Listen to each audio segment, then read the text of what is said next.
恭喜你啊，陆大小姐，你马上就要成为被千人唾万人骂的臭婊子了。看你连个做正常的女人的权利都没有的时候，你还拿什么跟我抢选表哥？算了，先把人给扔到床上再说吧。这个死刘彻到底跑哪儿去了？这不是耽误时间吗？我还得赶回去呢。哼，一杯什么破夜夜胶就想放倒本姑娘，你们想的可真美啊。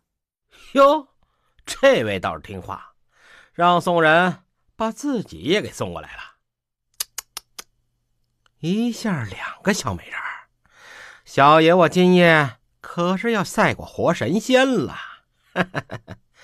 小美人儿干得不错，别急，让爷一个一个的慢慢疼。等吃完床上的小点心，小爷再来好好的伺候你。快了，估摸着不到5步的距离了。5、4、3、2，啊，有情况。哥哥，你怎么来了？切了。切了？什么意思啊？啊，不会切呢？等等，哥哥，你这是要切什么呀？把所有该切的都切了。啊，不是，别切。你还想干什么？蓝风，不用切，把这个喂他吃1颗就行了。这是什么？剧毒的合欢散，会让人精尽而亡。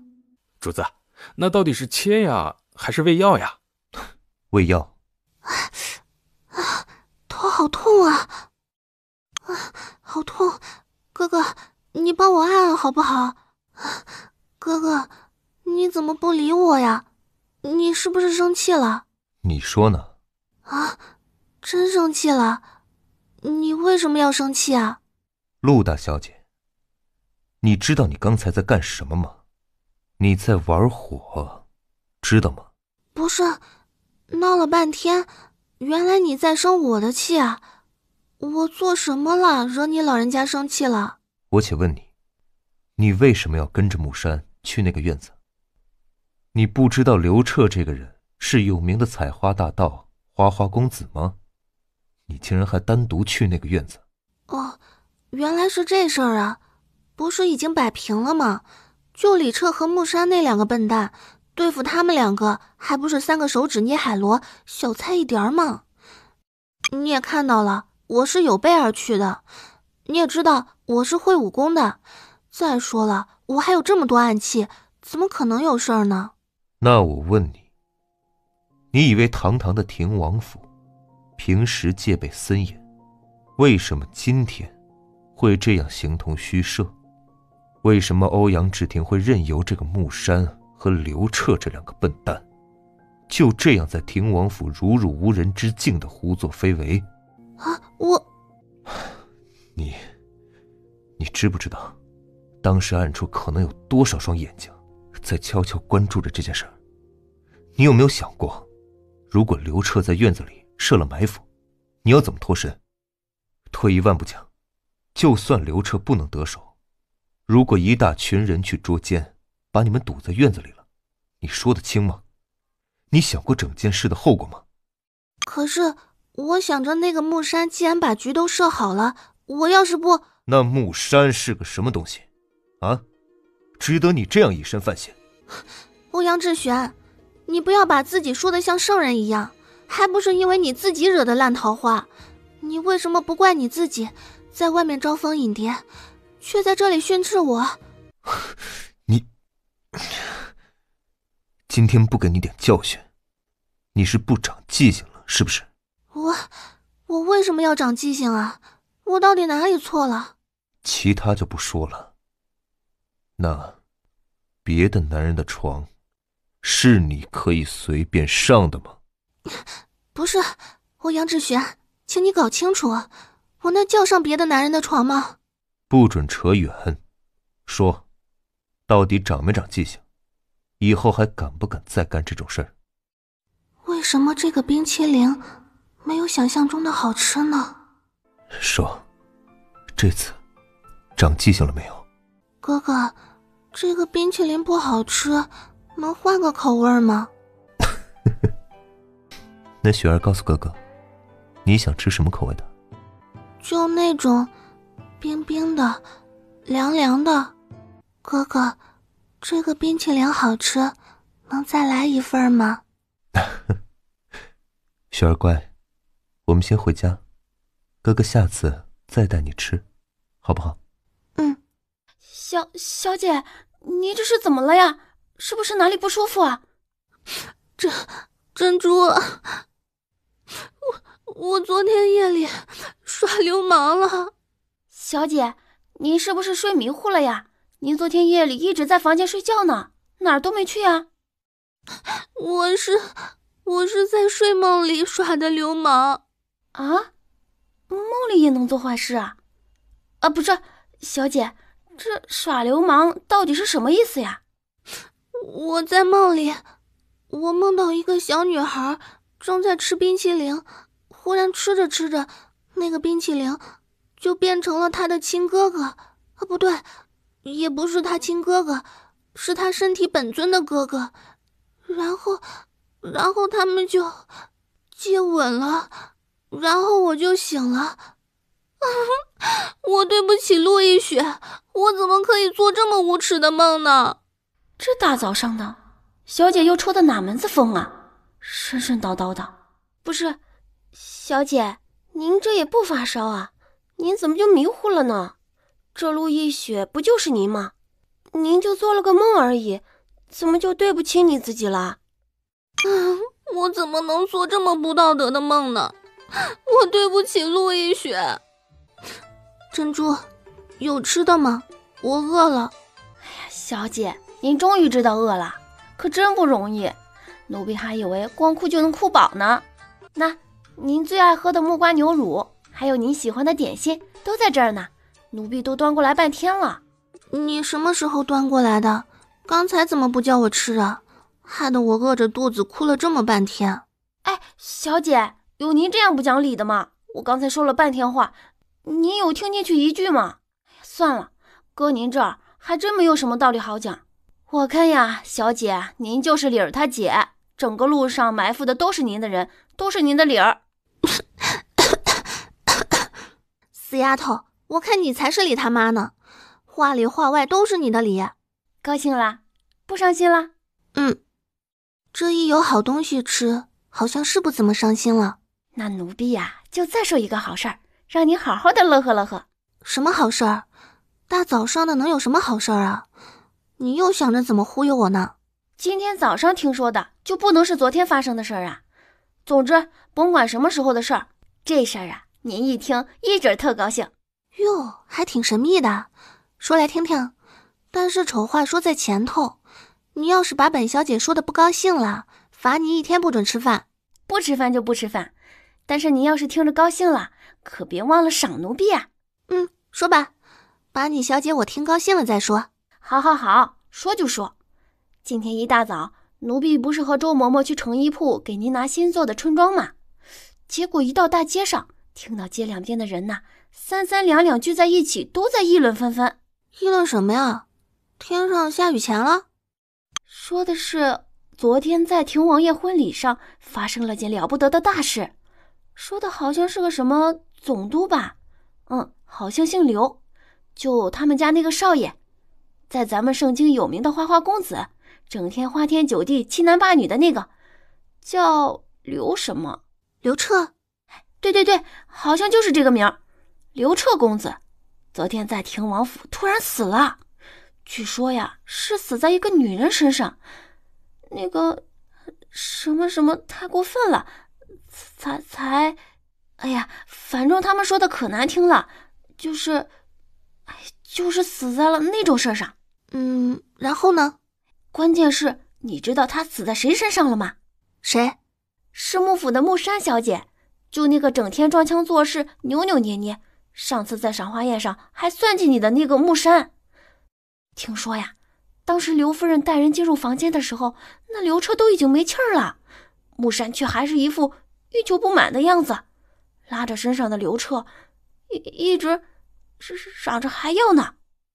刘夫人一看就不干了，扑过去朝着木山又抓又挠，骂木山是个狐狸精，勾引他的儿子，还害死了他的宝贝儿子，让木山还他的儿子。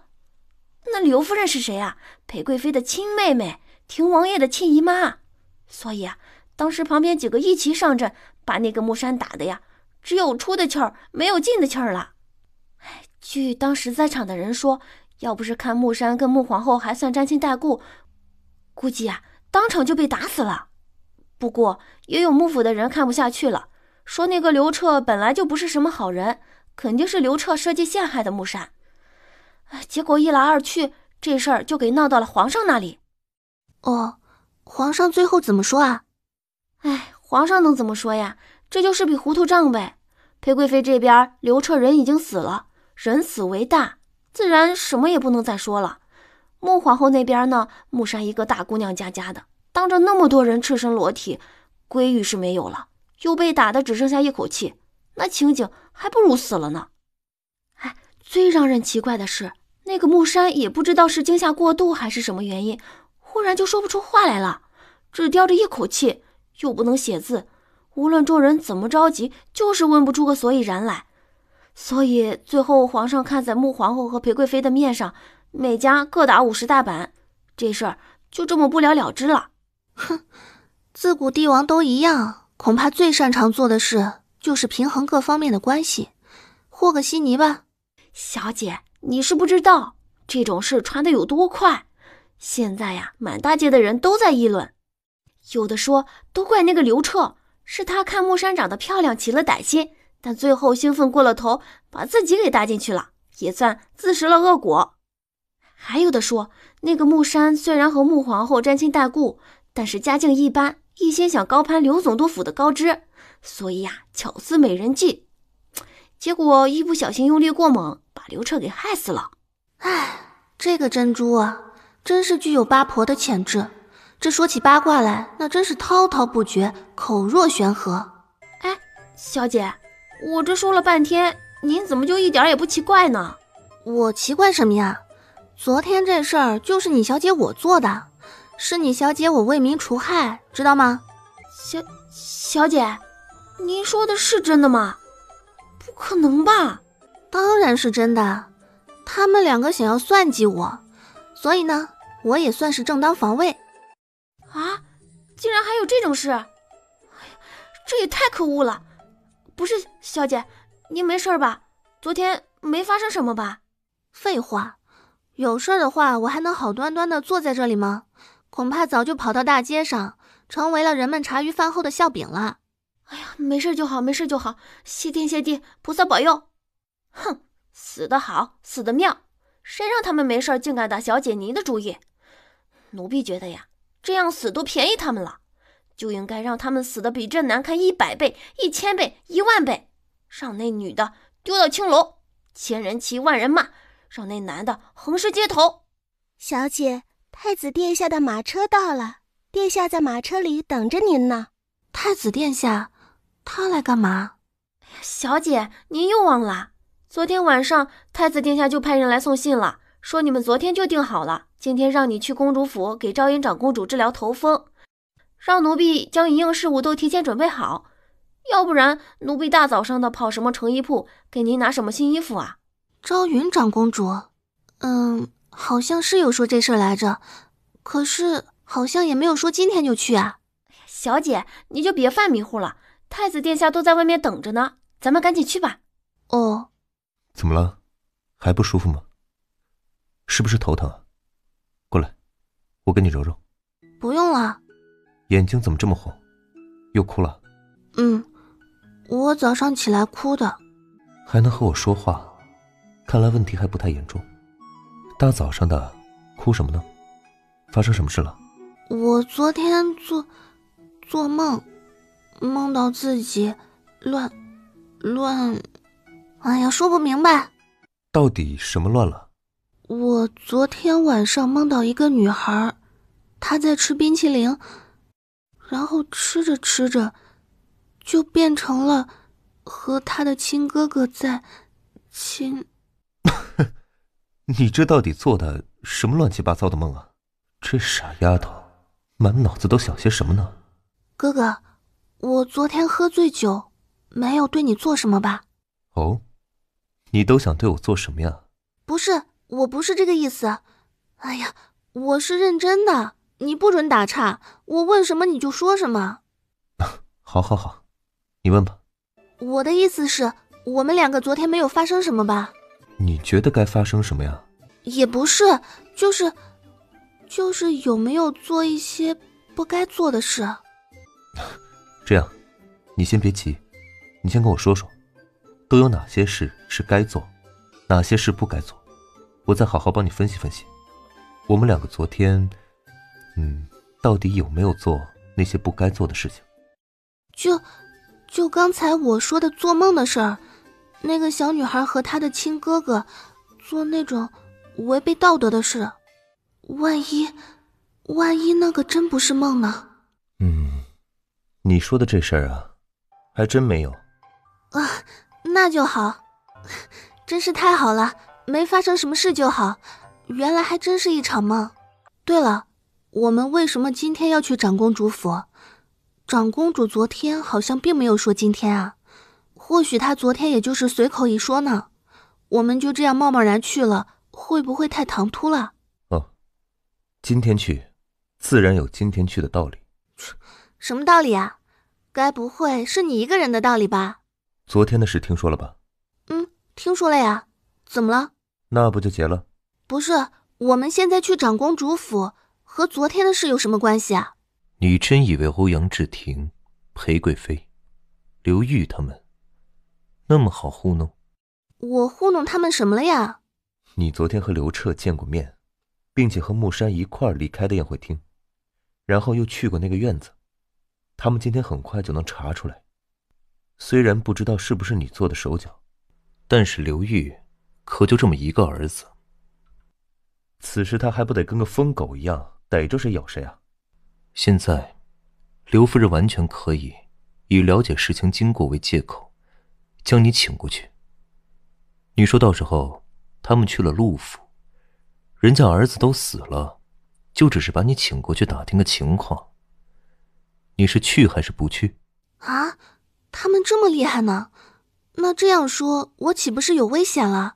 说实话，这个问题我倒是没想过。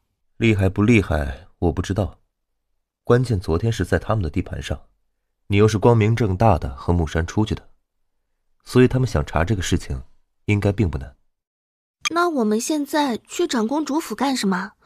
到了那儿我就没事了吗？长公主住在城外紫云山上，戒备森严，常年不接客，没有长公主的允许，任何人上不得此山，他们自然不敢贸然去打扰。这样他们想要找你，就得先去禀报父皇。那然后呢？见过皇上以后呢？你觉得凭着父皇对你的喜爱程度，父皇会让他们去找你的麻烦吗？好像貌似不会。所以啊，只要事情经过父皇的口拒绝了，他们今后自然不敢再随意找你的麻烦。这个哑巴亏是不吃也得吃了，倒省了我们很大的麻烦。哦，原来是这样啊，这就是所谓的借力打力吧？哎，等等，欧阳志璇刚才那个眼神是什么意思啊？不过，至于陆亦雪是皇上亲生女儿这事儿，他们应该暂时还不知情，否则恐怕早就有人拿此事做文章了。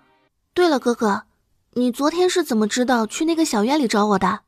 昨天你前脚和木山一出去，穆浩就给我送了信息，然后我就推说太子府有事，先走了。穆浩，他怎么会知道的这么快？是裴莹传递过来的，穆浩给裴莹安排的有暗卫，所以信息传递的比较快。果然是真爱，穆大将军对裴莹这么好呢。话说，你怎么就没有给我安排暗卫呢？还有婴儿，他有没有暗卫？你和婴儿的暗卫都被欧阳志廷的人扳道拦住了，没有及时到达。哦，原来是这样。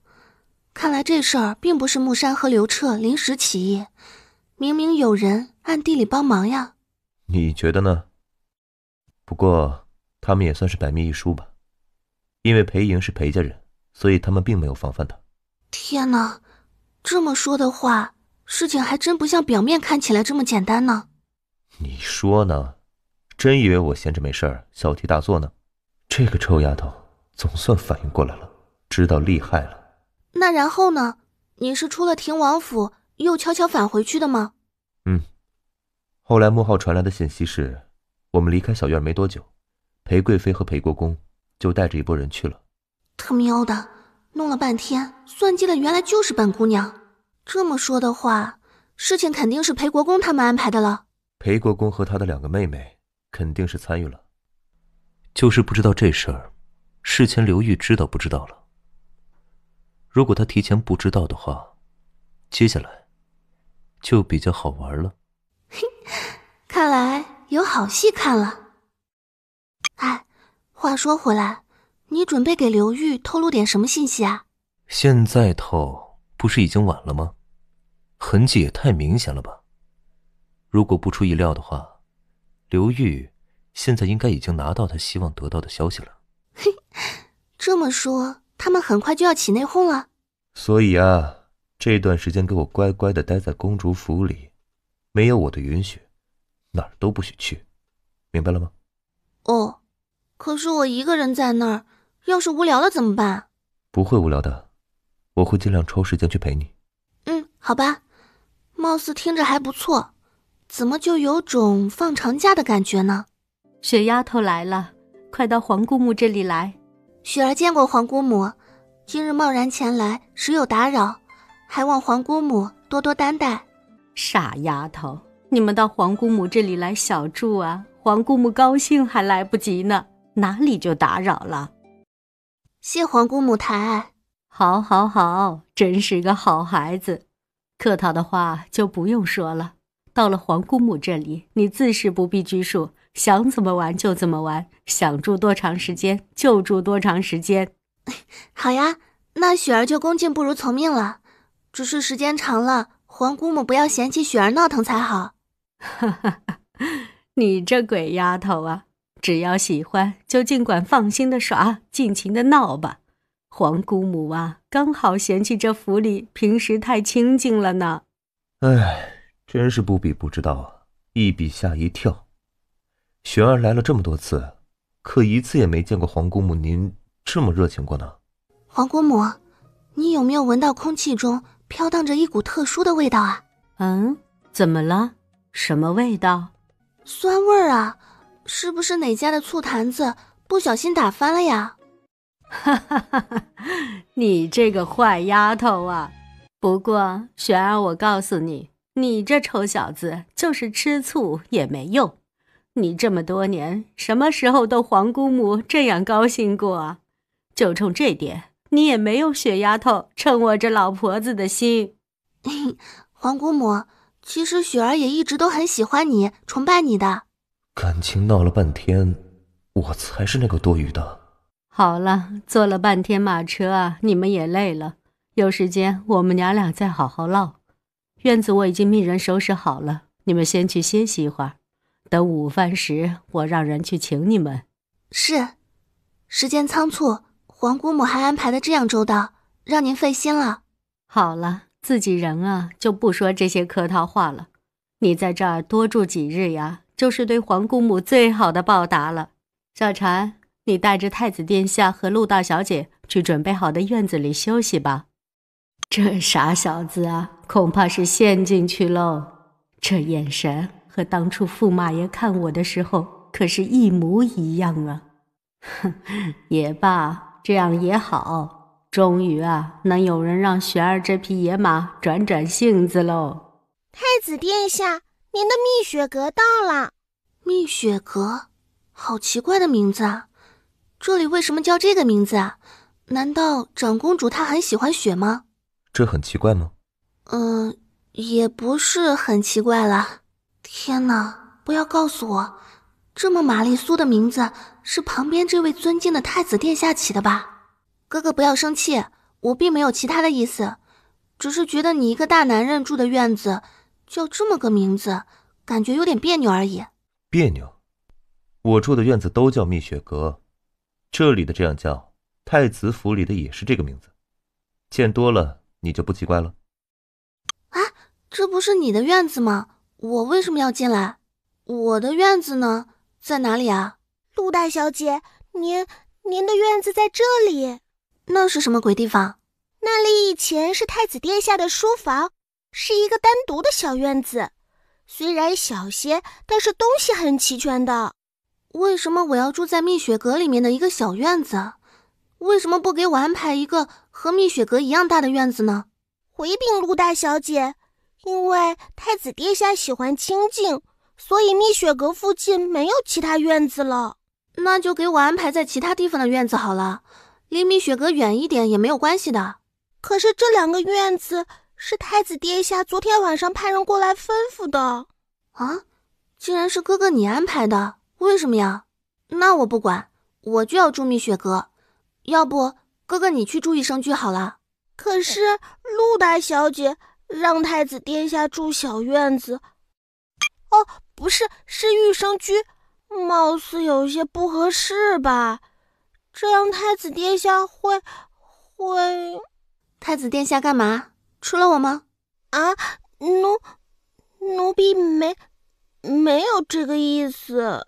这陆大小姐实在是太草率了，怎么可以说住太子殿下的蜜雪阁呢？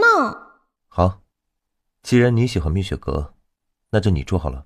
啊，行了，小婵姑娘，麻烦你了，你就先回去吧。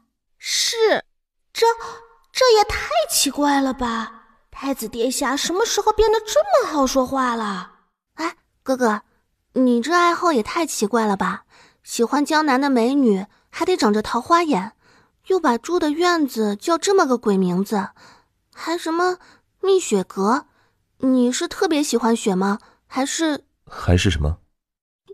还是你真的像婴儿说的，有其他特殊癖好，比如喜欢个美男子什么的？哎，哥哥，你又生气了？别呀，我就是开个玩笑嘛。哎呀，林一雪，你真是太不小心了。这接下来的几天，你还要靠着人家混呢，怎么一来就把人得罪了？我有什么好生气的？我相信，以后有的是时间和机会，证明我的实力。你去哪儿啊？去益生居啊。某人不是嫌小不愿住吗？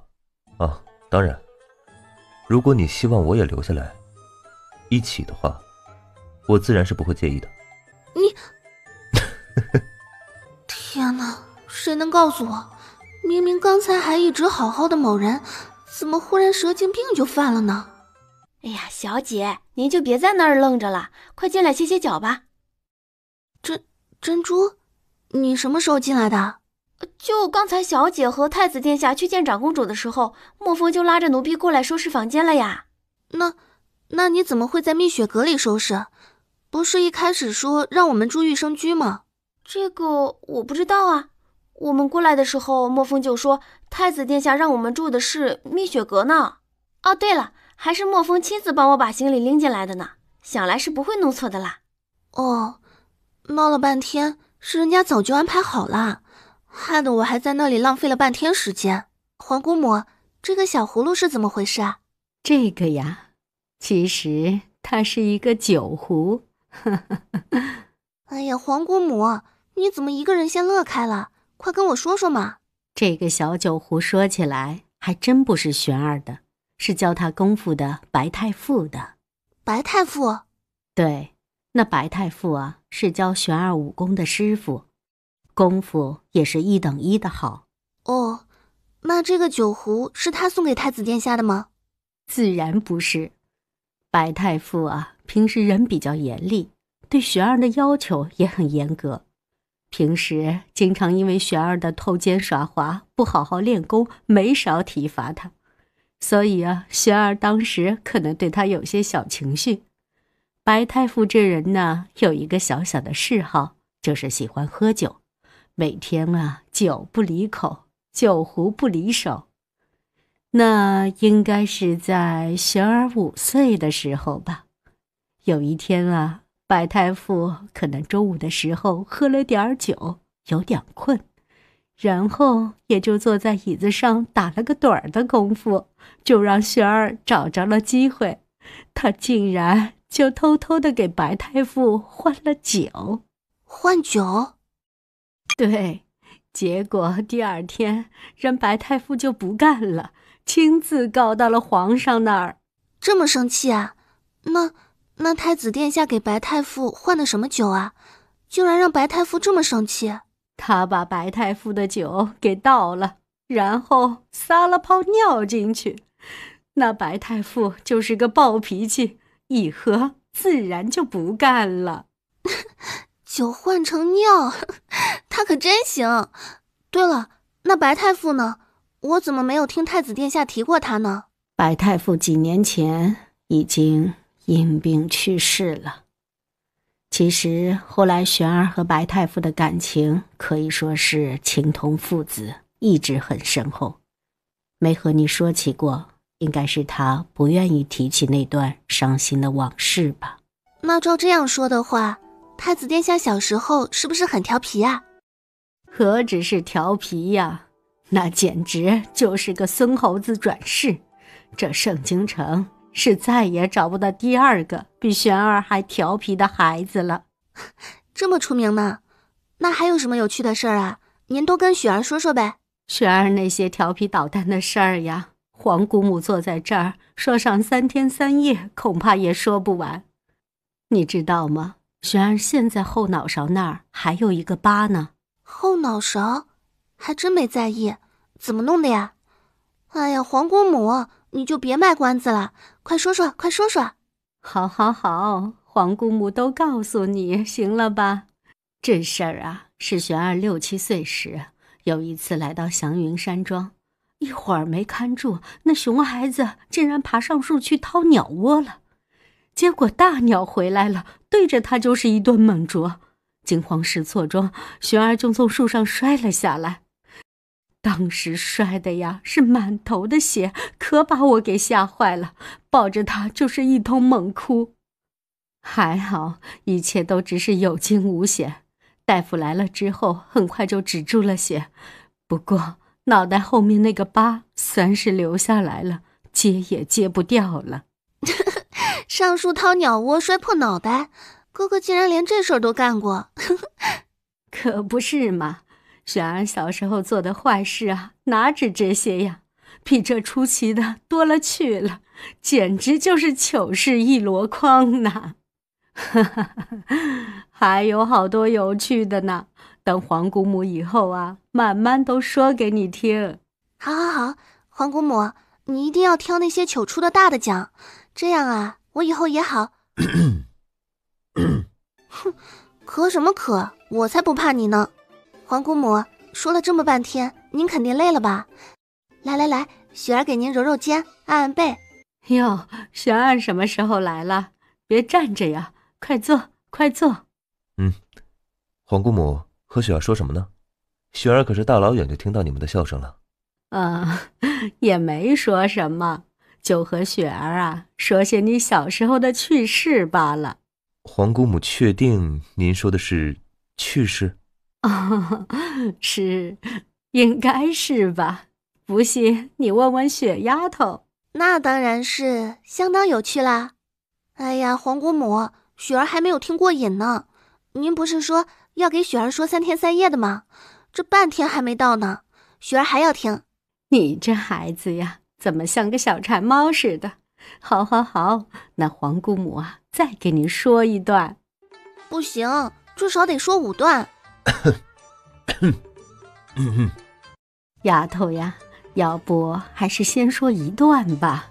不行，至少2段，不能再少了。好好好，丫头不生气，2段就2段。玄儿小时候吧，特别爱打架斗狠，简直就是盛京城的小霸王。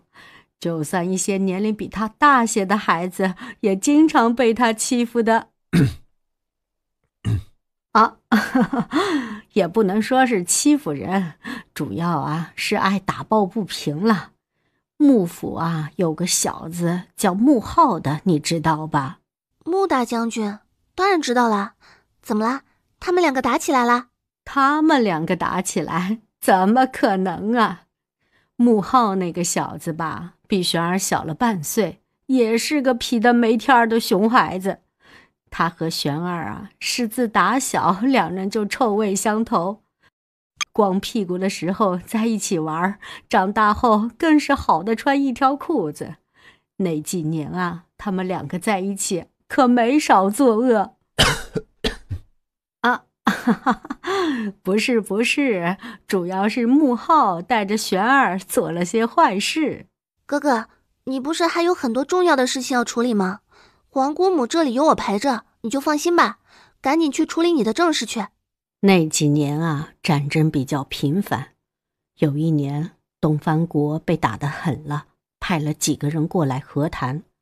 其中有一个比较年轻的将军，可能在东夷国功夫也算是数一数二，人就有些自命不凡、狂妄的紧。来到我们北燕这里，是看谁都不顺眼，连着把5、6个世家子弟都打成了重伤。璇儿一听说啊，就不干了，立即给他下了战书，和穆浩联手要和他比武，并立下了生死状，要和人家决一死战。我一听就吓坏了，要知道璇儿那时候才10来岁，穆浩比他还小半岁，2个半大孩子怎么可能是那个东夷人的对手啊？那结果怎么样？太子殿下和穆大将军是不是被打成重伤了？或者身上又留下什么伤痕？受重伤？哈哈，怎么可能呢？璇儿是谁呀？那时候啊，是寒冬腊月，那孩子啊，把比武的地点竟然选在了结了冰的湖面上。那东夷将军是南方人，何曾见过冰啊？更不用说能在冰面上打架了。结果空有一身的功夫，完全施展不出来，在冰面上啊，根本就站也站不起来，能不输给那2个猴孩子吗？那他就这么认栽了吗？不认也没办法呀。璇儿说了，兵不厌诈。当时下战书时，那人被他一击，就放豪言说天上地下山上水里，在哪儿比，任璇儿他们挑。但是他唯独没想到璇儿会把地点选在冰面上。那哥哥这样调皮，3番5次的闯祸，皇上就没有什么表示？怎么可能会不揍他呀？可是那孩子呀，脑子灵光啊，每次闯了祸还没有传到皇上那里，他都已经麻利地躲到了云翔山庄来了。于是有我护着，皇上自是拿他一点办法都没有，很多事情也就不了了之了。那后来呢？他怎么就收了性子了，变成现在这副冷酷的模样了？后来璇儿11岁的时候，穆皇后突发疾病，忽然离世了。随后穆老将军和穆大将军也相继去世，璇儿也突然失踪了。然后5年后，璇儿回来了，这就变成了现在这副模样，整个人变成了一座冰山，什么事都闷在心里，不愿意说出来。没有人知道他这5年在外面都经历了什么，只看到他人变得越来越冷漠。唉，说起来，璇儿也算是个可怜的孩子了。身为皇家人，又是一个太子，自然要经历旁人不曾有的艰辛。对了，皇姑母，太子殿下为什么要把院子挑在后山那儿啊？那里几乎是一处悬崖，周围又没有院落。哦，那个院子呀，是他自己挑的。小时候每次来云翔山庄，他就喜欢住在那里。那个院子以前就叫蜜雪阁啊，听着好奇怪的一个名字，是他自己取的吗？这倒不是，以前那个院子啊叫玉生居，是7年前他回来后自己改的名字，也没有人知道他为什么改这个名字，他什么也不肯说。怎么了？笑了一下午还没笑够，这是想笑傻的节奏吗？不是，我忽然想到一件事，很好奇，当时哥哥你是怎么想的？什么事？就是皇姑母说的，裴国公娶她那个田房夫人的时候，你和穆浩混进洞房捣乱的事儿。啊，那有什么好奇怪的？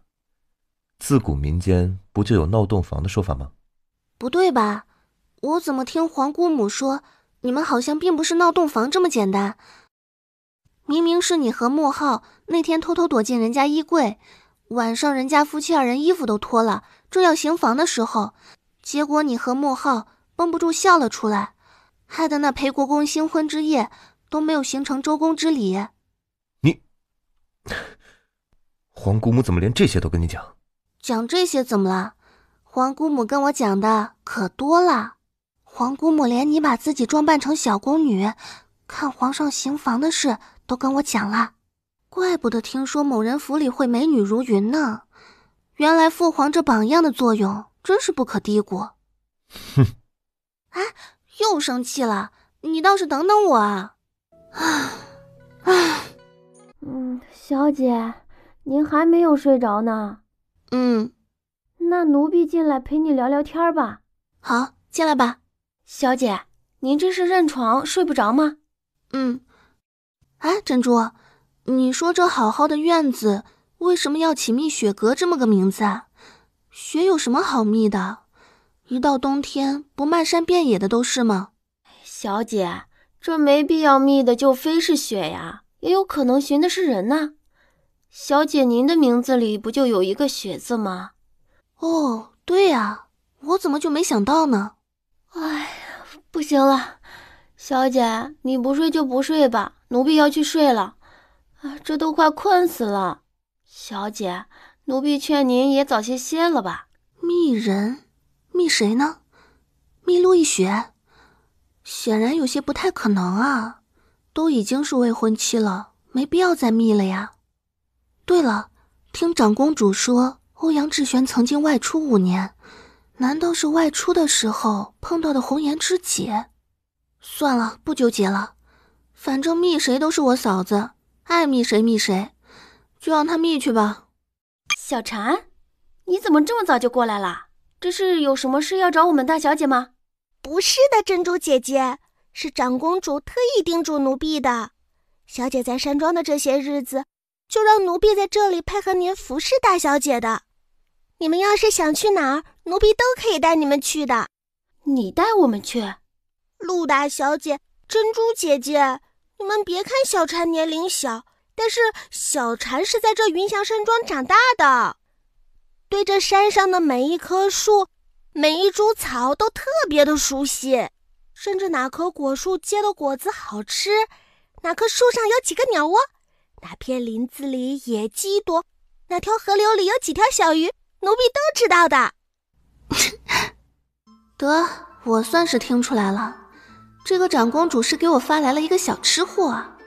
陆大小姐，您别笑呀，奴婢说的可都是真的。奴婢的母亲就是长公主身边的安嬷嬷，奴婢小时候就是在紫云山上跑大的，这山上有什么好吃的好玩的，奴婢真的知道的一清二楚的。大小姐，珍珠姐姐，你们别笑了，你们说嘛，到底要怎么样才肯相信奴婢？没有小婵，我和大小姐不是不相信你，而是觉得你这个小丫头就是个十足的小吃货，非常对我们大小姐的胃口。哦，原来是这样啊！谢谢大小姐的认可，刚才吓了奴婢一大跳，奴婢还以为大小姐对我不满意呢。好了，吃也吃饱了，笑也笑过了，我们去喊上太子殿下给长公主请安吧。大小姐，现在过去为时过早吧？长公主可还没起床呢。不早了呀，现在已经辰时末了。长公主每天4时才起床。啊？怎么起这么晚啊？那好吧，我们先去御生居找太子殿下吧。那个大小姐，太子殿下貌似也不在山庄，我听母亲说寅时的时候，他好像看到太子殿下急急忙忙下山去了。他也一声不吭地走了。得，这个世界彻底清静了。哎，小姐，刚好小陈也在这里，要不我们今天上午就布置房间吧？奴婢刚才可是特意去安嬷嬷那里，把您想要的东西都找齐了呢。也行，刚好这会儿有时间，那就现在动手吧。大小姐，我们确定要动这蜜雪阁里的东西吗？对呀，别愣着了，赶紧动手吧。不是，这么重要的事情，难道不需要事先征得太子殿下的同意吗？只是重新布置一下房间而已，不需要征求啊。怎么了？有什么问题吗？哎呀，小婵，别想东想西了，大小姐让我们做什么我们就做什么，准错不了。快动手吧，别磨叽了啊！可是珍珠姐姐，我们这样会不会惹祸呀？如果殿下回来以后生气了怎么办？他会不会把我们两个给卖了呀？还有大小姐，岂不是也会因此遭殃，变得很惨？小婵，你为什么会这样说呢？你看看你一副很害怕的样子，难道太子殿下在你的眼里比阎王爷还可怕？啊，应该差不多吧。真的吗？还真有这么回事啊？你为什么会这样说呢？他不就是整天阴着一张脸吗？和阎王爷比，应该还差得远吧？啊，奴婢说错话了，请大小姐饶恕。这个嘛，如果你跟我讲实话，把真实原因告诉我，你为什么这么害怕太子殿下，我就饶了你。但是你要是不说实话，那结局可就不好说了。虽然说不至于把你卖到什么地方，但是我可以告诉皇姑母，让她把你赶出山庄。怎么样，说不说实话？大小姐饶命，大小姐饶命啊！奴婢什么都说，求大小姐不要把奴婢赶出山庄，卖进青楼。什么情况啊？小婵这个小丫头看着聪明伶俐的，怎么会这么胆小呢？不就是一句戏言吗？她这反应也太过分了吧？难道公主府里的人经常被卖出去？哎呀，小婵，大小姐是逗你玩的，没说要把你卖进青楼啊。怎么，公主府里经常有丫鬟被卖进青楼吗？也不是，就是以前有一位姐姐未经太子殿下的允许，私自进入了蜜雪阁，结果就被太子殿下给打了个半死，卖进了青楼。啊，竟然真有这事儿！就因为他擅自进了蜜雪阁，然后太子殿下就将人卖了。还有，你们就是因为这件事见到太子殿下就像见到阎王一样可怕？也不是，还有，平时太子殿下的蜜雪阁根本不让丫鬟进去的，只有他的贴身侍卫才能进来服侍。有一次，太子殿下子时突然过来了，身边没有带侍卫。天亮了，有一位嬷嬷，她也是好心进来想帮殿下收拾一下房间，结果不小心碰了殿下的一个项链之类的东西，就被殿下命人打断了2只手。啊，碰下东西就打断手，这也太过分了吧？小婵，你说的这一切都是真的吗？大小姐，千真万确，这些都是府里的老人说的，都是真实发生的事情。这蜜雪阁里的东西什么都不能碰的，否则就有杀身之祸。小婵不敢说一句假话的，否则就让小婵天打五雷。好了，我相信你，你尽管放心。你们可怕的太子殿下回来以后，如果不满意，就是把本小姐卖掉，也不会把你和珍珠卖掉的。啊，小姐，这怎么能行呢？怎么能让太子殿下卖您呢？哎呀，好了，小婵，大小姐是逗你呢，你就放心的尽管换吧啊！太子殿下回来后是绝对不会生气的，你尽管把心放在肚子里。太子殿下呢，既不会卖小姐，也不会卖我们的。哎呀，这个傻丫头都想些什么呀？太子殿下会卖小姐？怎么可能？恐怕他把自己卖了，也不会舍得卖小姐吧。真的吗？珍珠姐姐，你真的没有在骗小蝉？哎呀，当然是真的。你没看到昨天太子殿下和大小姐在一起的情形吗？和你们认识的太子殿下能一样吗？哦，是这样啊，那确实是不一样呢。你还别说，太子殿下昨天貌似真的难得的好脾气耶。长公主和大小姐说了他那么多的坏话，他竟然都没有生气。这样算下来的话，今天布置这个房间什么的，应该也不会生气啦。太好了，那奴婢去干活了。奴婢现在就把这个窗帘换了。对了，大小姐，您为什么喜欢粉色？要不小蝉去给您捡几枝桃花放在屋子里吧。好啊，离得远吗？不远，就在我们院子的后面，山崖上就有一片桃林，开得可漂亮啦。山崖，小蝉毕竟还是个孩子，还是算了吧，别有什么危险。算了，还是先干活吧，等有空了再去摘。哦，那好吧。一个人究竟会有多少面？一生要戴多少个面具？到底哪一个才是真正的他呢？想什么呢？这么认真？哥哥，你什么时候回来的？刚刚。算了，无论他有多少面，他都是这具身体的哥哥，毕竟血浓于水，只要他对我好就足够了。至于其他的，今后再慢慢劝说吧。你不是有事下山了吗？怎么这么快就回来了？怎么，嫌本宫回来的早了？本宫觉得，如果再晚回来一会儿，恐怕有人就要把我的蜜雪阁给拆了吧。哪有，雪儿只是看房间太单调了，所以稍微换了一些家居用品的颜色而已。看着确实是不单调了，都折腾成这样了，还怎么单调？如果哥哥不喜欢，要不我们走的时候再给您换回来。算了，你喜欢就好。走吧，陪皇姑母用过午膳，我陪你去山上转转。真的吗？你下午没事了？假的。啊，不带你这样的，又拿我开涮。哎，小蝉，你怎么了？好好的怎么就跌倒了呢？小姐都走远了，我们快跟上吧。珍珠姐姐，太子殿下竟然真的没有怪罪我们呢。是的，确实没有。珍珠姐姐，我刚才竟然看到太子殿下笑了耶！太子殿下竟然还会笑。哎，傻丫头，这个世界上哪有人不会笑的呀？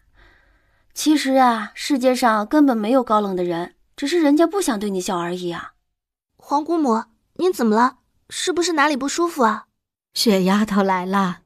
好孩子，不用担心，皇姑母只是没有休息好而已，已经是老毛病了。你每天不是很早就休息了吗？怎么还会没有休息好呢？本来睡眠就不太好，这不刚好昨天夜里头风又发作了，所以气色差一些。没事，丫头别担心，休息个1-2日就好了。皇姑母，您是昨天晚上没有休息好，还是一直都是这种状况？平时一般晚上能睡几个时辰？陆大小姐，您是不知道啊，公主殿下这几年夜里哪睡过好觉啊？几乎都是夜夜睁眼到天亮，最多天亮后会昏昏沉沉的睡上1-2个时辰。安嬷嬷别乱说，看吓着了孩子。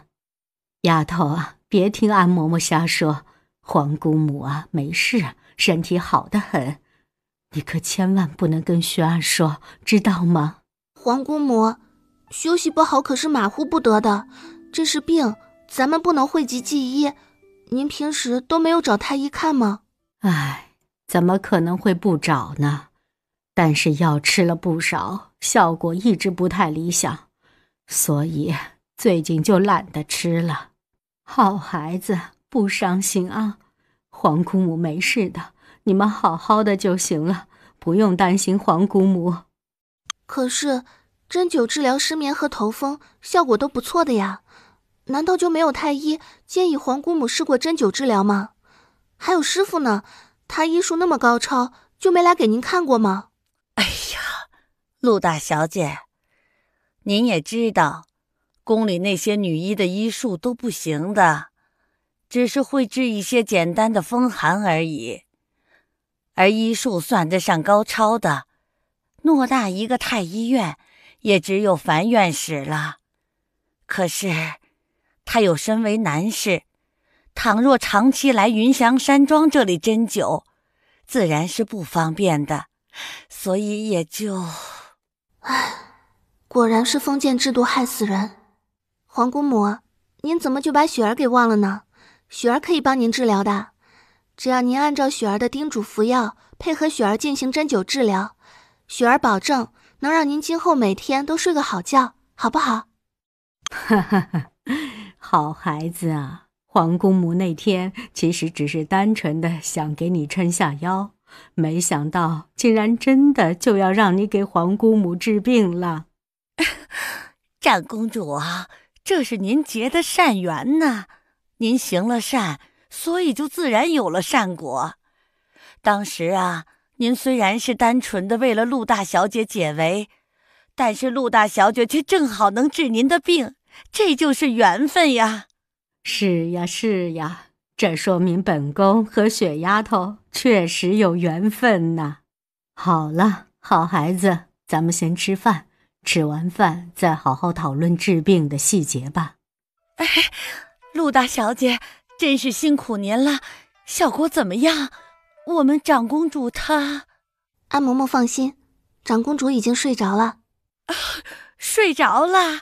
哎呦，真是太好了，太感谢陆大小姐了，谢谢陆大小姐了。安嬷嬷不用客气，治好长公主的病自然是雪儿分内的事。接下来的时间，每天有时我会为长公主针灸，另外我再开一个药方，配合针灸让长公主服用，效果应该会不错。好好好，真是辛苦陆大小姐您了，您开出药方后，奴婢这就亲自去抓药。哎，小婵，这段时间一定要尽心尽力，好好的照顾好陆大小姐，知道吗？是，母亲，您就尽管放心吧，女儿一定会好好服侍大小姐的。还别说，雪丫头这方法还挺管用。这10来天下来，本宫不仅睡眠正常了，头脑清醒了，浑身也轻便了不少。谁说不是呢？老奴也觉得，咱陆大小姐别看年龄小，那可是块神医的料子。这才刚多长时间呀？奴婢看着您的气色就好多了。哎，对了，雪丫头人呢？早上晨练后就没见人影了，这是和雪儿又跑出去玩去了？今天倒是没有，太子殿下一大早就有事下山了。陆大小姐是和小婵他们一块出去的。这个玄儿啊，到底有什么大事？这多好的机会呀，都不知道陪陪雪丫头。哎呦，我的公主殿下，您就放宽心吧，我看他们两人关系好着呢。您没看出来，殿下这几日心情多好呢，脸上的笑容就没断过。这倒也是啊。哎，其实看到玄儿这样每天过得快快乐乐，本宫真是死了也值了。你说说，自从那年回来后，我都多少年没有见她笑过了。哎，呸呸呸，长公主，您快拍3下木头，刚才的话不算数啊。好好好，长公主啊，你可千万不能有这种想法呀。太子殿下还没有登上大位，以后的路啊还长着呢，且需要您一路帮着他留着神儿呢。哎，这转眼的功夫啊，玄儿长大了，我也老了，眼神也不行了。哎呦，长公主，话可不能这么说。想当初，连那白太傅都着了道，忽然丢了性命。而太子殿下又小，身边的人一个个都没有了，吓得他一点主意都没有。关键时刻还不是您力挽狂澜，做他的主心骨。唉，都过去的事儿了，不要再提了。雪儿那些年都不知道是怎么过来的，孩子心里苦啊。所以呀，您现在更不能松劲儿了。这眼看太子殿下日子一天天过好了，4月就能大婚了，您就不想抱抱孙子呀？太子殿下肯定还想着让您帮他教导孩子呢。所以呀，您无论如何一定要保重好自己的身体。那照你这么说啊，我且得再活几年呢。那是自然，公主殿下您是长公主，要长命千岁。呸，一大把年纪了，还睁眼说瞎话，哄我这老婆子开心呢。活1000岁，那我还不成老王八呀？哎呦，长公主，您是金枝玉叶，哪有这样说自己的？哈哈哈哈，我都不介意，你倒是不乐意啦。你今天回宫了吗？那件事怎么样了？父皇也知道了吗？基本都知道了。那父皇怎么说？能怎么说啊？找个由头，抓着欧阳志廷、裴国公他们，臭骂了一顿。那刘裕那边呢？怎么样了？刘彻下葬的第2日，那刘裕以无子嗣延续香火为由，一口气纳了5房姨娘。啊，5房姨娘？那这刘裕，这反应，这也太高调了吧？不高调了，没到廷王府撒泼，就已经够隐忍的了。你别说哈，还真有点意思。试想一下，这边主屋里刘夫人还搂着刘彻的骨灰，哭得死去活来，那边刘裕却已经在偏房里左拥右抱，夜夜笙歌了。旧人哭，新人笑，这曲交响乐奏得可真不错。可是那裴国公、裴贵妃他们就由着刘裕这样胡闹，没有什么表示吗？那刘裕本来就是个急性子，这些年没少为欧阳志廷他们出力，却被裴国公等人一直压着。其实当年要不是他在后面出谋划策，裴国公等人怎么可能崛起得这么快？本来这些年就有些怨气，再加上刘彻又是他唯一的儿子，结果就厚积薄发，顺着这件事儿全发泄了出来，彻底让那刘夫人坐了冷板凳。不错，就这样让他们狗咬狗，内耗。哎呀，皇姑母，为您治病是雪儿应当应分的事儿，我真的不需要什么礼物。不行，皇姑母给啊，你就必须得要。皇姑母，您的好意雪儿心领了，但是雪儿真的不需要。哎呀，你这傻丫头，怎么就这么不开窍呢？皇姑母的书房可不是谁想进就能进的，连玄儿我都没让她进来过。这送你件礼物，你这傻孩子还推三阻四的，快进来吧，别愣着了。待会儿啊，见到这件礼物，保准你肯定喜欢。哎，不对呀，我记得放在这里了呀，怎么就找不到了呢？皇姑母，您到底要找什么呀？要不雪儿帮您一起找？不用，雪丫头，你随便转转就行了啊。这个东西啊，你没见过，找不来的。皇姑母，这里面是什么呀？我可以随便看看吗？可以，你自己随便逛吧啊。相中什么东西啊，都可以拿走。等等，桃花眼，柳叶眉，好熟悉的一张脸。是他，真的是他，我终于要找到他了吗？哎呀，终于找到了！我明明记得放在这个百宝箱里呀，什么时候锁在这个小抽屉里了？雪丫头，快过来看看，你喜不喜欢？啊，皇姑母稍等，这就来。哎呀，怎么了，雪丫头？好好的，怎么哭了？是哪里不舒服吗？皇姑母，画中的那个女人，您认识吗？认识呀，怎么了？竟然认识，真的认识，太好了！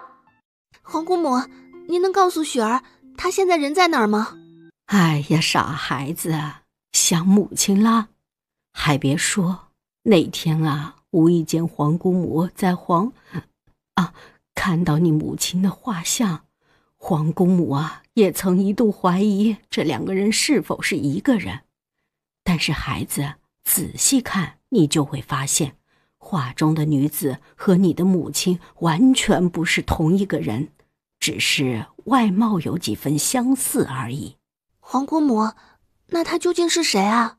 哎呀，她呀，是一位女神医呢。女神医？果然是神医。那她人现在在哪儿？是哪家的女子？您知道吗？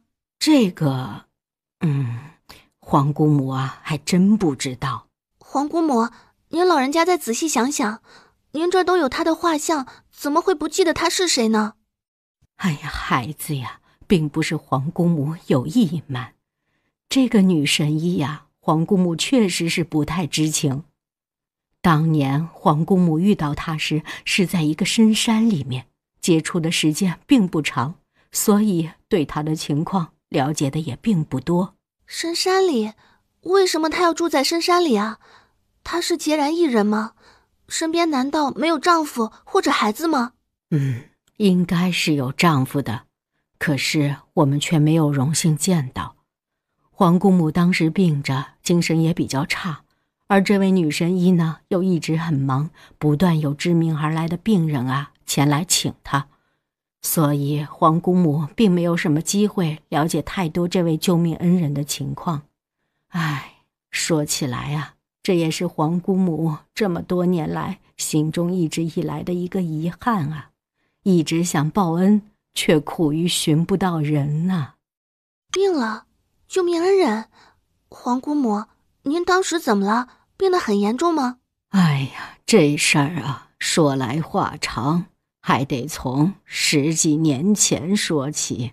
那几年边境战事不断，东虞国那狗皇帝司徒浩南因为一个女子的缘故，整天像疯狗一样带兵亲征，在边境四处作乱。那一次刚好皇上南下微服私访去了，边境穆老将军突然遭到了司徒浩南的袭击，紧急请求支援。边关告急，情况刻不容缓，而皇上却不在盛京。看到折子10万祸急，我就临时决定由我和驸马先带2万精兵亲自前去查看情况，看能否帮穆老将军暂时渡过难关，或者拖到皇上回京。可谁知我们日夜兼程，在快到边城的时候，却意外遭到了司徒浩南的埋伏，全军覆没。我被暗箭射中胸部，生死一线，驸马爷爷身上多处负伤。最后在生死的危急关头，驸马爷抛弃个人安危，背着我杀出重围。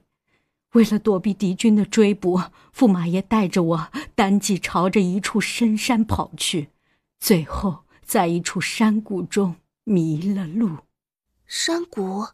然后呢？你们是怎么跑出来的？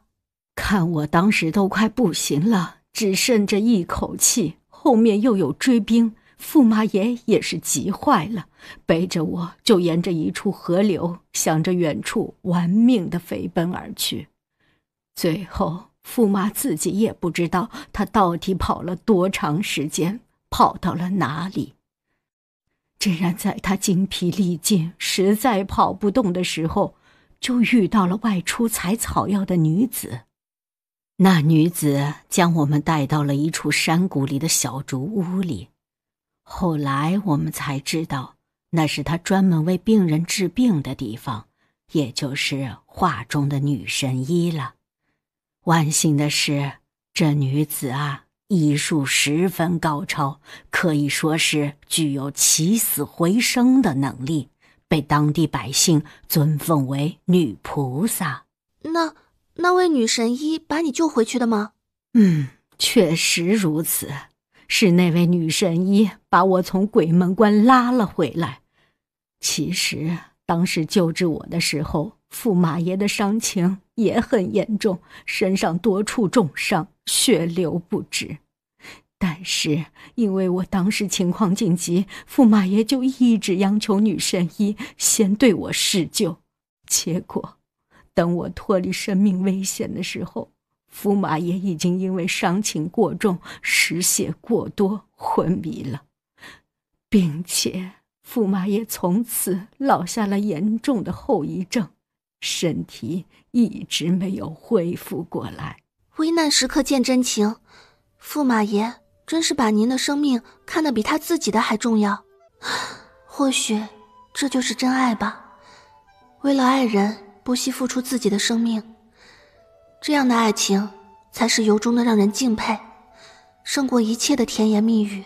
谁说不是呢？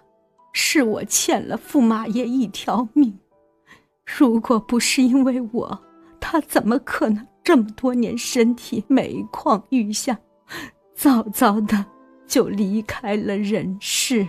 皇姑母，不要伤心了，正是因为皇姑母您的命是驸马爷用自己的命换来的，所以您才要好好的活着，活出你们两个人的精彩。好孩子，放宽心吧，我老婆子啊，且得多活几年呢。我要代替着驸马好好的活在这个世上，看着你和玄儿大婚，然后你们生一堆的孩子，到时候皇姑母帮着你们照看孩子。原来这就是长公主活着最大的动力。对不起皇姑母，雪儿恐怕要让您失望了。或许大婚后您就不一定能再见到雪儿，更不用说那些孩子了，那是根本不可能有的。那女神医平时住在哪儿啊？也是在深山里吗？您就没有问过她的名字和家里的情况吗？应该也是住在那片山谷里吧，不过应该是在山里的另一个地方。那个竹屋是他用来专门为病人治病的地方，如果有百姓生了病需要诊治，他们就会把病人送到那里，然后女神医每天一大早都会过去为病人治病。如果没有病人，他会上山采些草药，最后天黑的时候他再离开。女神医治病啊，从来不收当地百姓的钱，但是那些朴实的百姓怎么可能会这么不了了之啊？于是他们就有的送新鲜蔬菜，有的送棉衣棉被，有的摘些草药或打些野味儿，悄悄地送到小竹屋里。所以小竹屋虽然简陋，但是里面却什么也不缺。我和驸马爷在里面过得丰衣足食。后来很长时间，我们才知道那座山叫凤凰山，那个山谷叫百草神谷。因为我们去的那段时间，每天都会有病人过来，如果有病人病得严重的话，女神医还需要前去为病人诊治，所以女神医其实每天都很忙的。我们在那里住了几天，根本没有机会和她说上几句话。然后呢？你们伤好之后是怎么走出深山的呢？过了一段时间啊，我和驸马爷已经脱离了生命危险。有一天正在竹屋里养伤，穆老将军就派人找到了我们。因为当时我们走的时候，女神医外出行医并没有回来，所以没有来得及告别。后来我也有派人刻意去那凤凰山上找过，但是却怎么也找不到女神医了。小竹屋里空荡荡的，哪里还有女神医的影子？我们的人在那里守了半个多月，没有任何收获。那然后呢？和女神医就这么失去联系了吗？是呀。后来见到穆老将军，我们才知道，在我们身中埋伏重伤后，皇上听到了消息，就火速从江南连夜返了京，亲自带着70多万大军，日夜兼程来到了边境。历经了几个月的时间，打得那司徒浩南和梁烨落花流水，但是我们却彻底失去了女神医的消息。因为驸马爷擅长书画，为了纪念女神医的救命之恩，我就央求驸马爷特意做了这幅画，挂在书房里，想着有生之日能够再见到女神医，报她的救命之恩。哦，这样啊。皇姑母，您手里拿的这是什么呀？这个呀，这是皇姑母要送你的礼物，你快看看是否喜欢。皇姑母，您这是……孩子啊，实不相瞒，这套金针其实就是为那位女神医专门打造的。这事儿啊，源于当时我在女神医那儿养病，见女神医有一次为病人针灸的时候，一根银针忽然就断了。女神医就喃喃地说了句：“这银针果然太软，容易断，要是有不什么绣什么的针就好了。”不锈钢？对对对，好像就是这个名字。我从来没见过这个所谓的不锈钢，不知道是什么，但是想着金针总不会差吧，东西再好总好不过金吧。于是就专门请了太医院懂针灸的太医，找了样本，又找了位能工巧匠，专门为他打了这套纯金的针灸用针。想着有一日啊，能亲手把这套金针交给他，在他手里发光发热，救更多的人。只可惜后来专门派人多次南下寻找，却再也没找到这位女神医，所以这套金针也就搁置了。还好今天遇到了你，这套金针也算遇到了它真正的主人，可以发挥余热了。那既然如此，雪儿就收下了。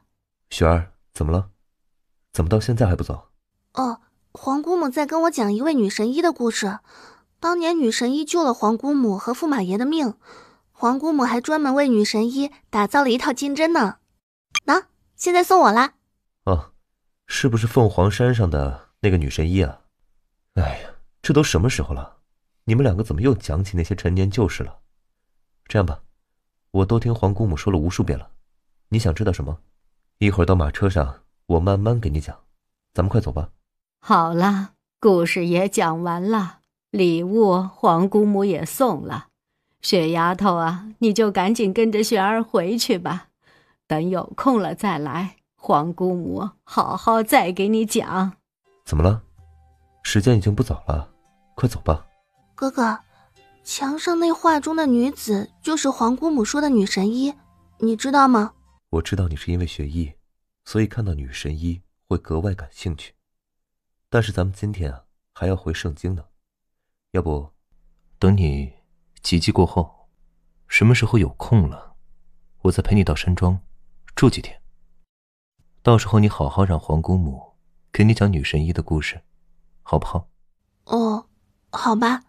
可是皇姑母，雪儿听说您这不是还有一只簪子吗？哎呀，你这孩子竟然连只簪子也要算计皇姑母的。罢了，既然你已经开口了，那皇姑母勉为其难就送给雪丫头吧。皇姑母，这是……傻丫头，这并不是根普通的木簪，这只木簪啊，是那位女神医平时用的。当初离开百草神谷的时候，女神医还没有回来，我就擅自从她仅有的少数物品中拿了这根她平时用的簪子，想着暂时做个纪念，等找到她以后再还给她。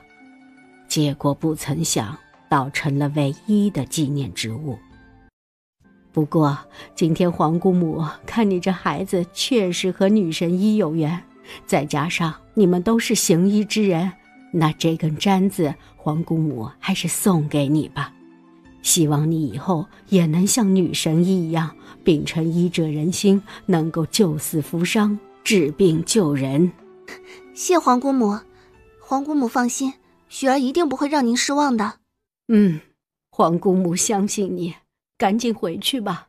那皇姑母一定要保重身体，雪儿有时间再来看您。走吧，走吧，等你们大婚后，大不了皇姑母跟着你们去太子府上住上几日。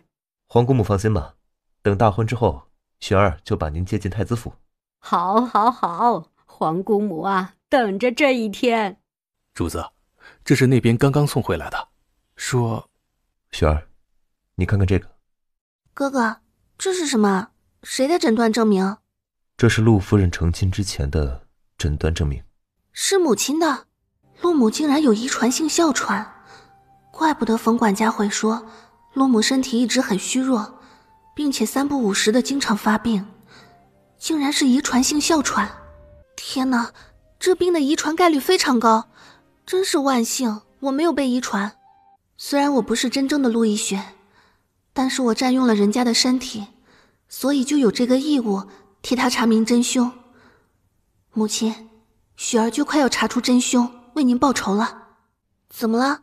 我脸上有灰吗？什么都没有，很干净。别看了，回去再好好研究。哦，好吧。少禅，大小姐午休醒了吗？周嬷嬷来了，大小姐已经醒过来了，正在屋子里看书呢。这不，正让奴婢去取点心呢，您快进去吧。如果用前世星座来表达的话，估计这个周嬷嬷肯定是处女座来着，典型的强迫症，处处要求完美。大小姐，麻烦您再试一下里衣，看是否合适。老奴这次在领口和腰身处又加了一些特殊的设计，应该更能够彰显出大小姐您的高贵气质。哦，好吧。不错，我很满意，辛苦您了，周嬷嬷。小姐您喜欢就好，能亲自为您缝制及笄礼服，才是奴婢莫大的荣幸呢。哇，好漂亮的衣服呀！那是，你也不看是谁的手艺，咱周嬷嬷那双手呀，可是缝制凤袍的玉手呢。我看你们这2个小丫头啊，就是欠打，会不会说话了？我老婆子缝制的礼衣再漂亮，能有咱大小姐好看呀？没有了大小姐穿在身上，这再美的礼衣也就是个空壳子，徒有其表，瞬间失去了灵魂，没有了光环。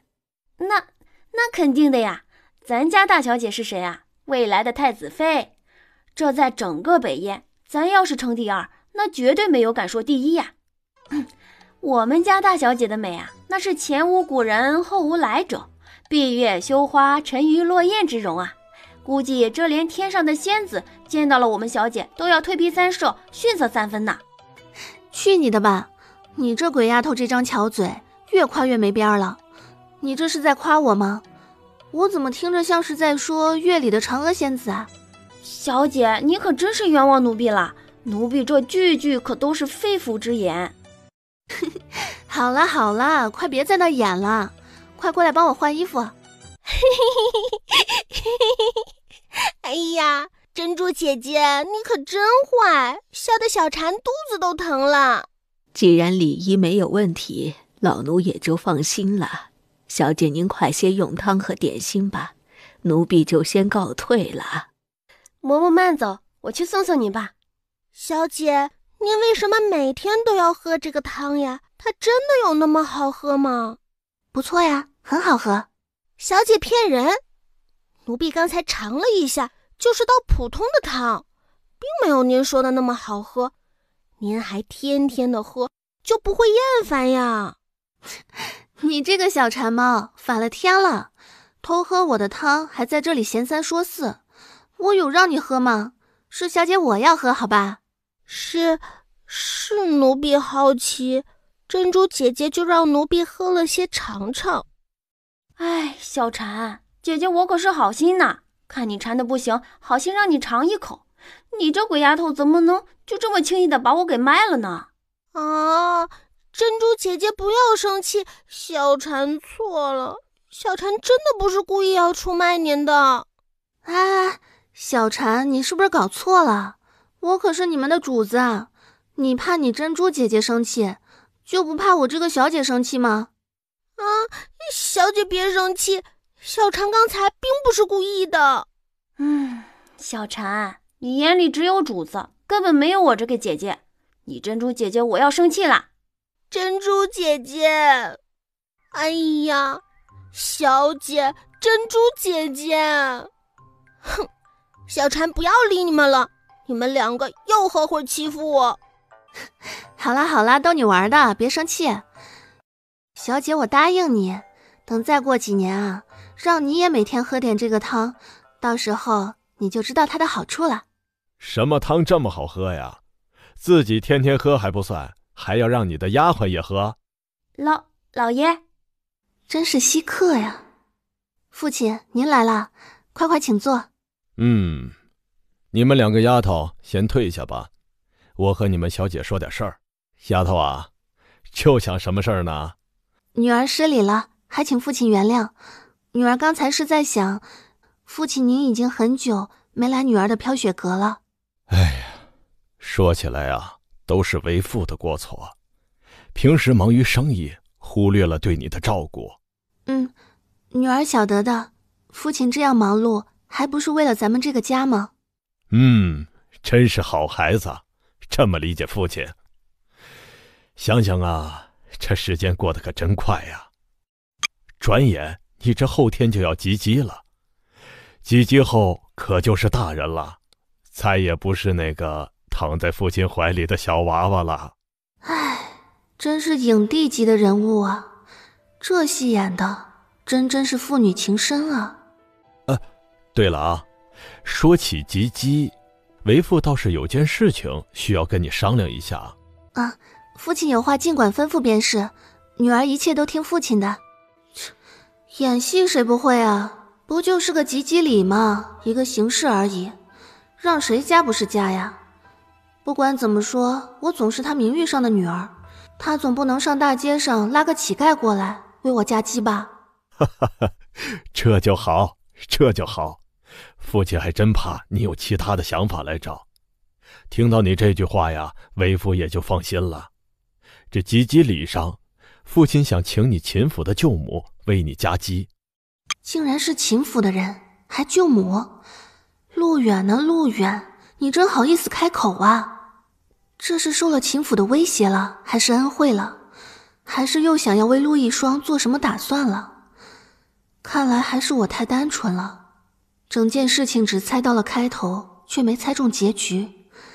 让杀母仇人的帮凶为我加鸡，还真不如上大街上拉个乞丐强。舅母，秦府的吗？雪儿怎么不记得有这个人啊？这个嘛，父亲刚才这样说，貌似是不太准确。准确的说，应该是双儿的舅母，也就是秦家的大夫人。她明天呢，会和双儿一起到我们陆府来。你也知道，秦家大老爷是扬州的知府大人，秦大夫人呢，也算是四品夫人了，堪称是扬州一带夫人的典范。再加上我们毕竟是亲戚关系，所以让她来给你加鸡，也算是个再合适不过的人选了。再合适不过的人选？合适你个大头鬼！你倒真好意思说出口，竟然让杀母仇人的帮凶来给我加鸡，想的可真美。就是不知道陆远闹这一出到底打的什么主意。如果我没有猜错的话，恐怕又是为了给陆一双长脸，想在我的及笄日顺便为他打个征婚广告什么的，让来往的宾客都明白，秦姨娘虽然是姨娘，但是陆一双外祖母家还是很有后台的。不行，坚决不能让他得逞。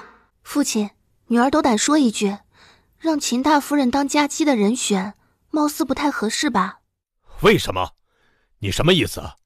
难道你对为父的安排有意见吗？果然，这不是亲生的，一言不合就翻脸。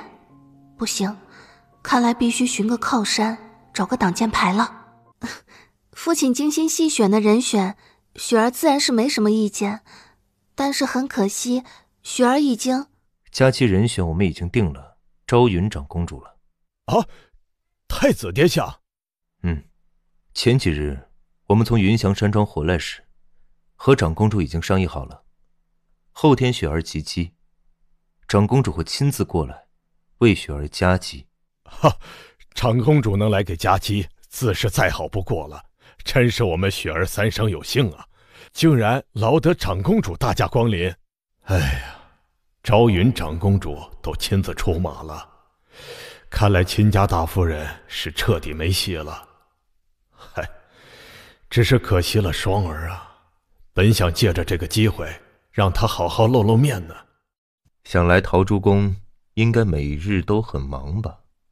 本宫过来也没什么要事，就不劳烦陶朱公。是，鄙人还有些急事要处理，实在是抱歉，不能陪太子殿下您了，还请殿下恕罪呀。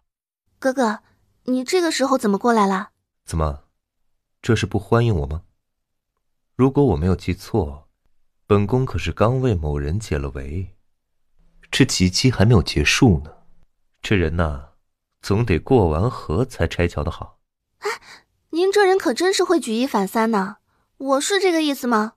得，我看这杯水啊，您也不用喝了，就活该让您渴着，口干舌燥的，看您还能不能说出这些不中听的话。你确定？确定啊。哼，吓唬我，本姑娘才不上你的当呢。好吧，不要后悔。没事了，那本宫就先走了。欧阳志玄，你这刚坐下就走是几个意思啊？嘿，别走啊，这茶水还没喝上一口呢，怎么就能走了呢？又舍得让我喝茶了？不赶我走了？是，太子殿下，刚才是小女子怠慢了，您大人有大量，不和小女子一般见识。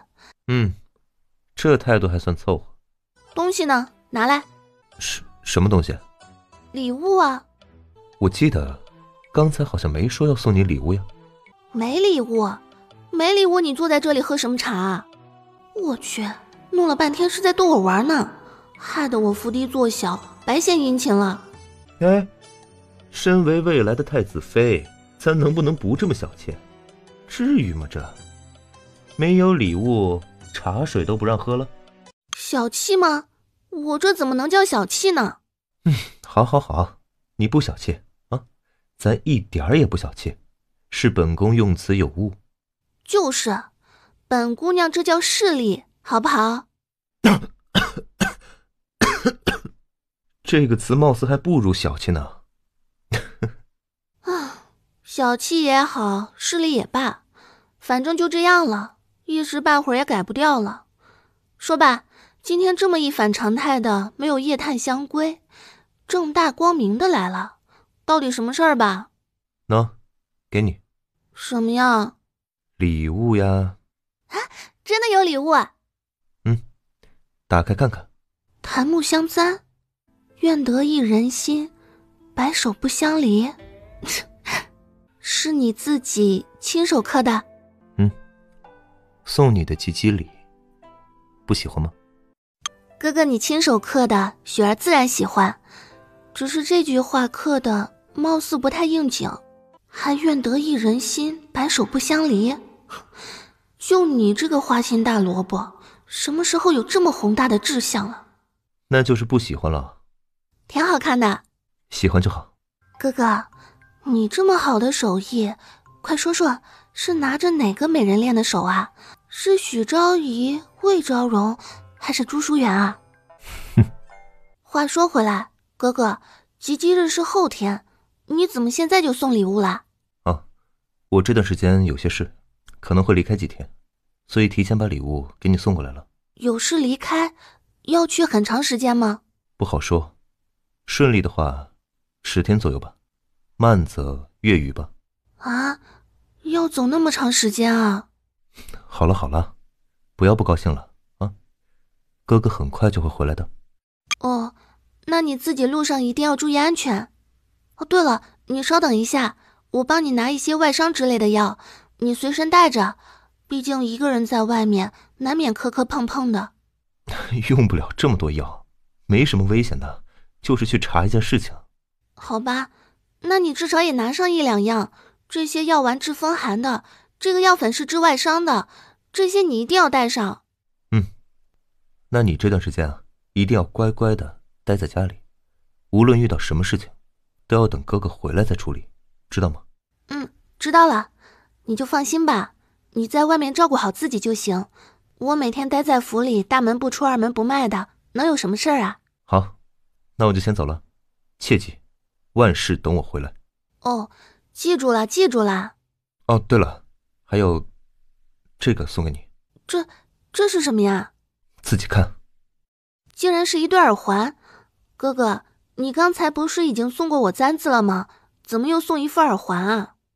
哪那么多废话，给你，你拿着就是了。小姐，您怎么还不睡觉呀？你先去睡吧，我看完这点就睡了。哎呀，小婵，快走吧。咱们家大小姐啊，这根本不用陪夜，她又是个夜猫子，根本不用管她。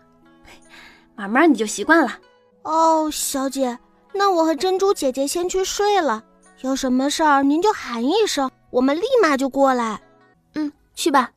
奇怪了，来的时候母亲一再的吩咐，说我年龄小，来的又晚，作为小姐的贴身丫鬟，一定要争取多陪夜，这样才能很快的和小姐增进感情。可是这小姐从来都不让人陪夜，我怎么争取啊？哇，小姐，您真的好漂亮，简直就是仙女下凡呢！真是可惜了，太子殿下今天竟然没空过来，要不然看到小姐您这样，非看呆了不可。小婵，折腾了半天，小姐该饿了，你去把糕点端过来，让小姐先垫吧一下。小姐稍等，奴婢这就去。小婵这孩子什么都好，但是毕竟年龄还小，这有时候说话呀，完全不经过脑子。现在这种关键时刻，怎么能提太子殿下呢？这不是哪壶不开提哪壶吗？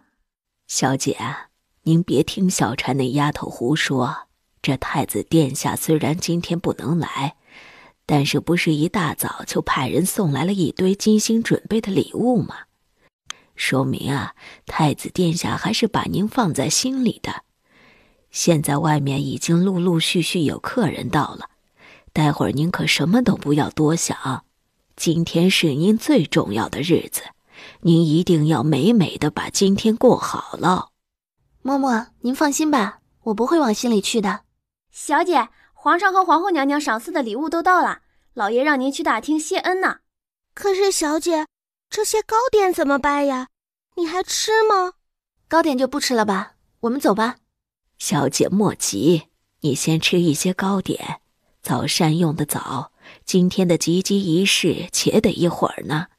应付这种场面呀，就是个力气活，不吃饱了怎么行呢？珍珠，你服侍着小姐用点糕点。宫里来的是哪位公公呀？我先去大厅看看。麻烦嬷嬷了，好像是皇上跟前的李公公呢。小姐，你先慢慢用着，那李公公和老奴还算有些交情，老奴先去前面撑着。辛苦嬷嬷了。小美人呢？来，先让小爷看看打扮的怎么样了。哎呦喂，周嬷嬷，您老吓我一大跳，您老没事吧？没碰着您吧？老奴没事儿，让穆大小姐担心了。没事就好，没事就好。我还真怕把您老人家碰出个好歹来，那雪儿还不得把我给吃了啊！如果穆大小姐没有其他的事儿，那老奴就先走了。没事没事，您赶紧去忙吧，我就是来看看雪儿打扮的怎么样了。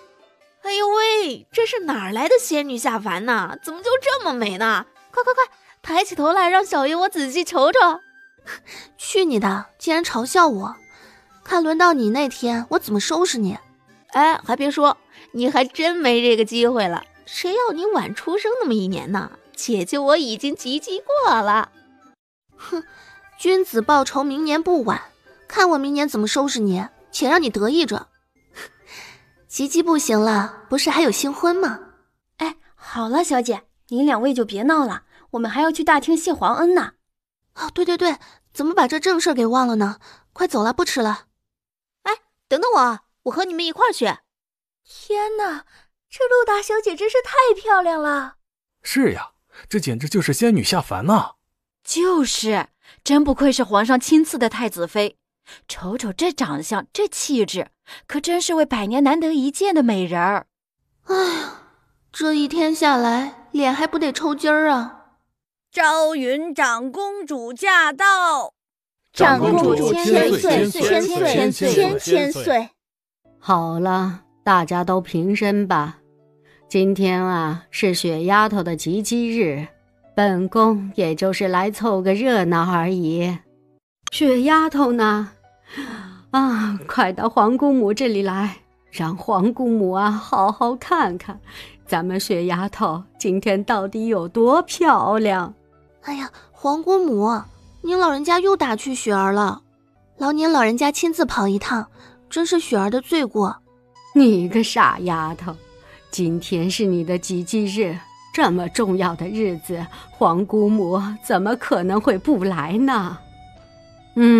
不错，瞧瞧我们雪丫头，这美的都不似凡人了，真真的是倾国倾城貌啊！还有这套礼服做的也顶好，单就这上面的绣花栩栩如生，一看就手艺非凡，想来是周嬷嬷的手笔吧？回长公主，确实是老奴的手艺，让您见笑了。不错不错，周嬷嬷还真是宝刀不老。这礼服啊，穿在我们雪丫头身上可真是相得益彰，衬得我们雪丫头更加的高贵美丽啦。雪姐姐，你今天怎么就这么漂亮呢？你说我长大了及笄的时候，是不是也可以像你这么漂亮呀？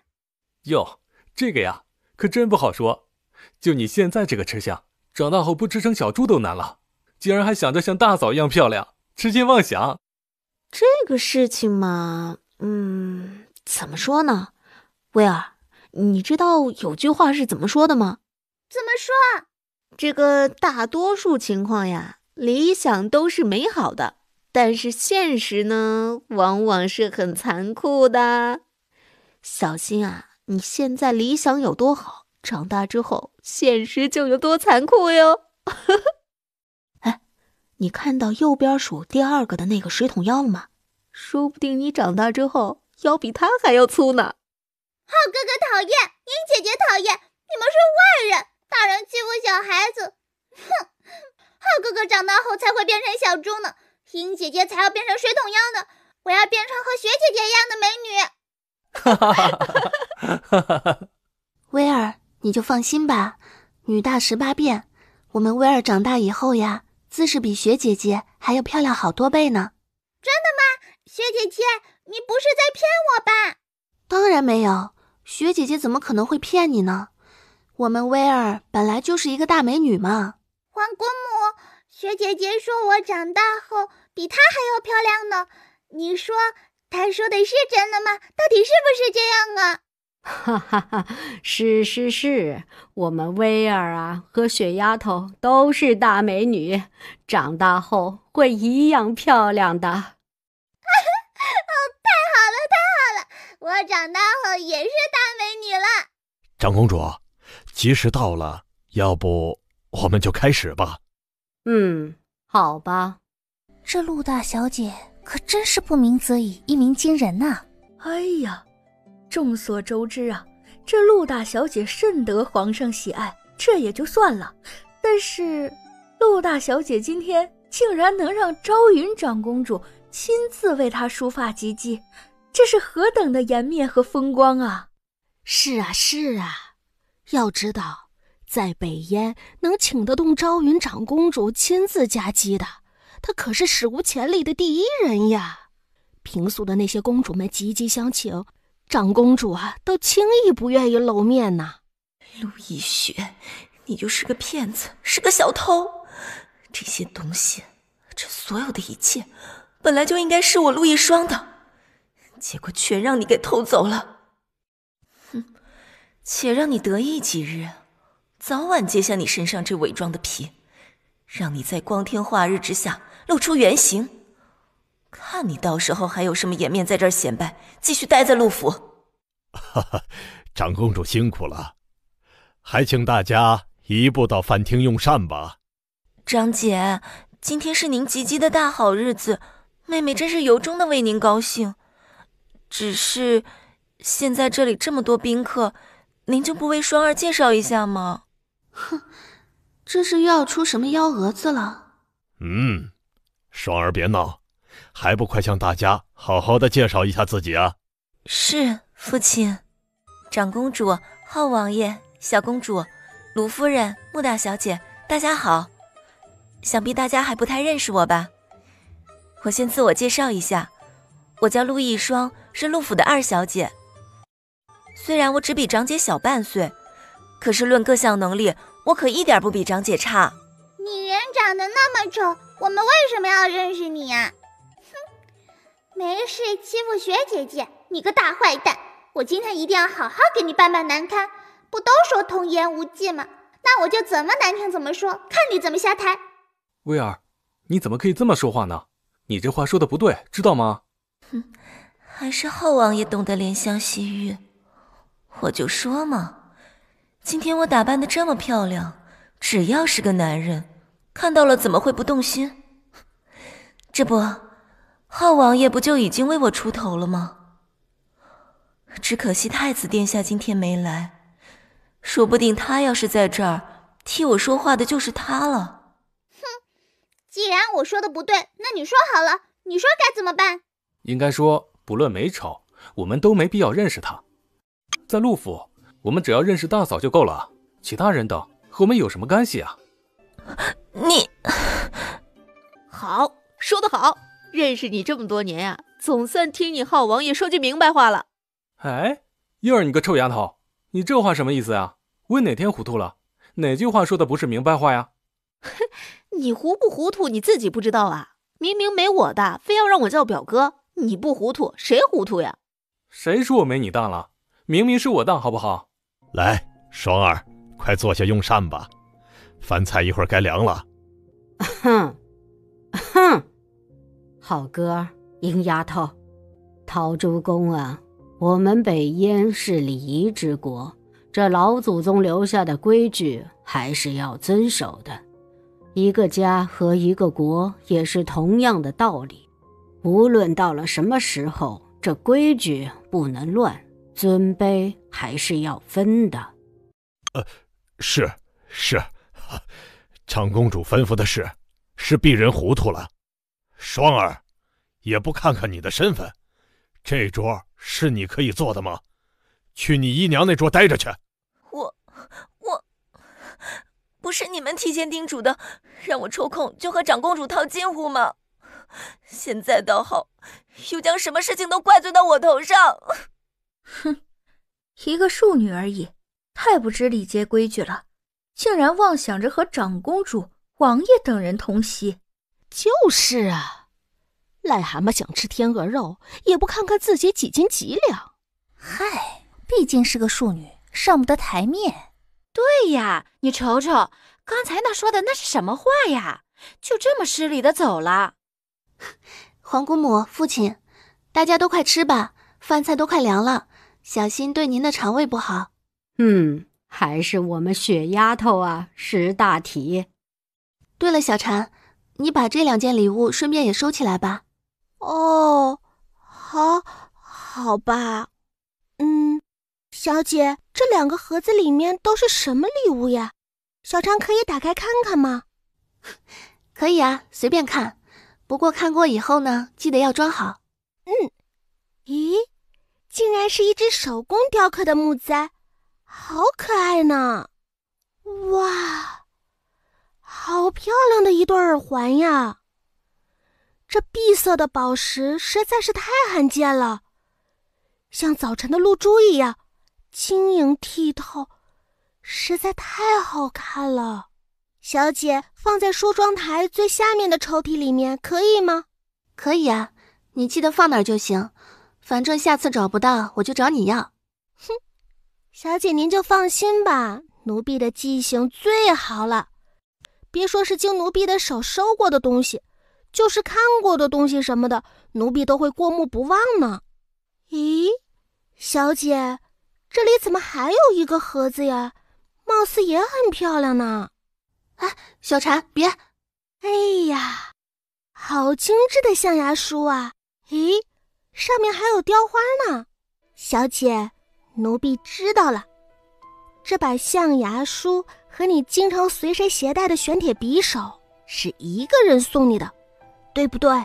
啊，小婵，你为什么会这么说呢？哼，很简单呀，因为这个象牙书上的梅花和您平时随身携带的玄铁匕首上的梅花一模一样，并且都是3朵。真的是这样吗？我怎么就没有发现呢？这是什么情况？为什么会有这种巧合？小姐，别听小婵一惊一乍的在那儿瞎说，梅花可不就是这一种形态吗？所以有点相似是很正常的呀。貌似也是这么回事。小姐，夜深了，你也辛苦一天了，赶紧喝点汤，用点糕点休息吧。唉，这个珍珠可能是知道象牙书是荣锦送的，担心我看到会伤心吧。不愧是我的姐妹，我的那点小秘密居然都逃不过她的眼睛。算了，不想了，既然珍珠有这份心，我就要承这份情。至于象牙书是怎么回事，本来我就不该再想了，就让一切都随风而去吧。小姐，冯管家来了。冯管家，快把人请进来。小姐，您既然有事要处理，那老奴就先告退了。啊，好的，您先回去吧，下午我们再接着绣。小婵，你去送送周嬷嬷。是，小姐。冯叔现在过来，可是有什么要事吗？啊，先喝口茶润润嗓子。小姐，继承那边来消息了，找到那李婆子了。找到了，太好了，人现在在哪儿？人依旧在城东，不过在另一个院子里。老奴害怕引起旁人的注意，没敢把2个婆子关到一块儿。不过和容婆子待的院子隔得并不太远，也就2、3条街。冯叔您费心了，想得很周全，我们现在就过去吧。小姐，现在是青天白日的，您这现在去不合适吧？这样，冯叔，您给我1刻钟的时间，您依旧在上次我们会合的长安大街拐角处等我们，我和珍珠稍后就到。哦，好吧，那老奴就先走一步了。珍珠，你赶快去找2套小厮的衣服过来。是，小姐，您稍等，奴婢这就去找陆明借2身衣服。人呢？在偏房里，一听说是来圣经就吓坏了，路上一个劲儿在那哭呢。知道了，你在院子里看着，我们几个现在就进去问话。哎，是，大小姐。小姐，我们是否还需要像上次那样？不用，直接踹门进去。好你个李婆子，你个杀人凶手，竟然还敢会圣经，终于让我们找到你了吧？几位恐怕是有所误会吧，我老婆子并不曾认识你们，更何谈杀人啊！李婆子，你抬起头来好好的看着我，难道说你连我也不认识了吗？这位老爷饶命啊！我老婆子年纪大了，记性不太好，不记得这位老爷了。那我呢，李妈妈，您连我也不认识了吗？夫人饶命，夫人饶命啊！真不是奴婢存心害您的，是他们逼奴婢的下的手啊！那你说，是谁让你在汤里下的东西？你到底下了什么？这奴婢不敢说呀，他们不让说。冯管家，我们还在这里和他浪费什么口舌呀？反正我们已经知道幕后真凶，掌握了他害人的证据了，直接把他送到官府，明日直接拉去菜市场砍头不就行了？夫人饶命，冯管家饶命啊！求求你们不要把奴婢送到官府，奴婢什么都愿意说，奴婢什么都说。好，那我们就再给你最后一次机会，只要你把你知道的都说出来，我们就不拉你去见官。但凡有一句假话，你的狗头就等着明天菜市口被砍吧。奴婢奴婢什么都说，因为夫人的身体不能喝牛乳，一喝牛乳就犯病，所以他们就让奴婢在汤中每天加一点牛乳，这样夫人就几乎3天2头的犯病，身体越来越虚弱，最后终于不治。那到底是谁派你来的？谁让你在汤里加的牛乳？是秦家大夫人找的我，因为奴婢擅长煲汤，所以社局让我来到了陆府。一开始他也并没有说让我在汤子里下什么东西，只说帮我找了个好差事。奴婢当时还对他感恩戴德来着，觉得他帮我谋了个好差事，帮了我大忙，于是给他送了一个金溜子作为谢礼。那然后呢？你怎么就想起来在汤里下药了？后来是秦姨娘让奴婢在汤里加牛乳，奴婢看夫人这么善良，对下人们都很好，奴婢当时还不愿意。果然不出我所料，好你个秦芳，作恶多端，你就等着偿命吧。有了人证，这次必须为陆母讨回一个公道。你不是不愿意吗？后来怎么就又愿意了呢？是陆老夫人，陆老夫人又特意把老奴喊去谈话，拿着我女儿和相公的卖身契。当时奴婢的女儿一大家子都还在秦家做活，陆老夫人找奴婢的时候，秦姨娘也在场。这秦姨娘拿我女儿一家威胁我，说要是奴婢不同意加牛乳，就把他们全抬着扔出秦府。他们是主子，我们是奴才，杀死我们对于他们来说就像是捏死一只蚂蚁这么简单的呀。还有我那刚满周岁的可爱的小外孙，我怎么可能眼睁睁看着他们被害呀？所以我就被迫答应了。可是你不忍心看你的亲人受害，你就忍心让别人因你而死吗？夫人那时候还怀着身孕呢，你怎么就下得去手？最初加了2次牛乳之后，夫人果然就发病了，把我给吓坏了。可是大夫一来开了2剂药，一停牛乳，夫人的病就慢慢好转了。所以那几个月的时间，我就断断续续的，只要秦姨娘一不注意，我就能不加牛乳就尽量不加。等秦姨娘快发现异样时，我就赶紧加上一点儿。这也就是为什么那段时间夫人的病总是隔上几天就发作一次，而不是一直病着的原因。是，后来夫人的肚子一天天大了起来，大人和孩子都安然无恙，只是夫人的身体稍差些。秦姨娘一看就急眼了，跟奴婢下了最后通牒，说必须赶在夫人生产前加大剂量，争取1尸2命。秦姨娘还跟奴婢说，我下的并不是毒，只是加的牛乳而已，是可以提鲜味的。我并不是在害人，而是在帮他。如果没有我的汤，夫人吃不下饭，身子又弱，说不定早就死了。奴婢一想也是，反正下的不是毒药，所以奴婢就……哼，竟然还有陆老夫人。如果只是秦姨娘就算了，嫡庶之争，利益之争，结果竟然还有陆老夫人。她对陆母这个儿媳妇儿到底有多不满意啊？竟然伙同别人害自己的儿媳妇儿。关键是陆母肚子里当时还有陆亦雪呢，这古代又没有 B 超，她就不怕陆母肚子里怀的会是她的孙子吗？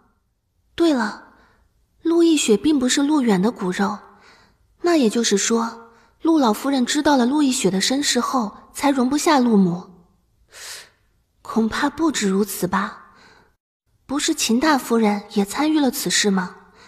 恐怕就算陆母没有怀孕，就冲着陆府的财产，秦家的人和陆老夫人也不会让陆母活得太久。先不管那么多了，反正陆老夫人已经死了，先找活的人算账再说。回去找秦姨娘去。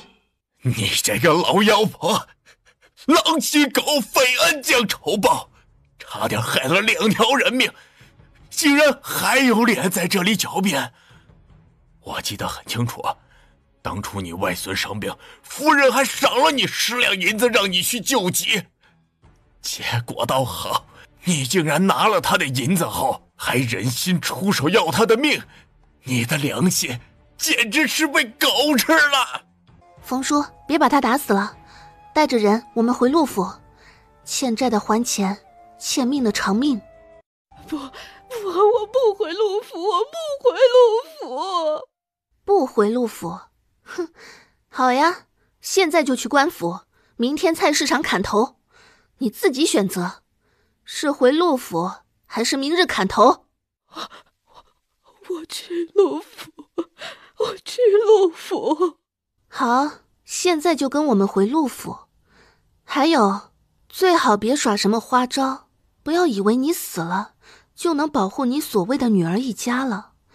告诉你，如果你明天死了，晚上你的女儿和她的一家，还有你那个可爱的外孙，就会去和你作伴的。我去。走吧，冯叔，带着人回府。小姐，现在就去合适吗？就现在，不用再考虑了。择日不如撞日，就今天了。和秦芳的这些烂账拖了这么多年，也该清算了。小姐，不好了，府里出事了。出事了？出什么事了？是红姨娘。这段时间她一直感觉肚子不太舒服，今天忽然肚子就疼痛难忍。老爷来飘雪阁找了您几趟都没有找到您，就急了。还好最后陆明在百草药园找到了樊院士，才保得大人小孩平安无恙。哦，然后呢？最后樊院士从红姨娘所喝的保胎汤汤药渣里发现，汤里面竟然被人掺了有可以让孕妇堕胎的红花。幸好这段时间红姨娘的胃口不太好，每次只喝了几小口，否则呀，估计小公子早就保不住了。那人呢？现在都在哪儿？樊院士已经送走了，红姨娘也在自己的院子里休息。二小姐好像今天有事出去了，一天都不在府里。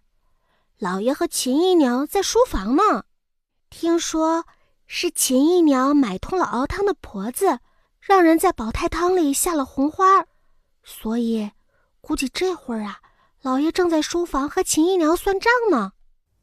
我知道了。小婵，你先回飘雪阁待着，别乱跑。珍珠、冯叔，我们现在去书房。是，小姐。天哪，小姐这阵仗哪儿像是去劝架的呀，分明是去寻仇的嘛。今天这都怎么了？都吃错药了吗？看来府里今天是不得安宁了。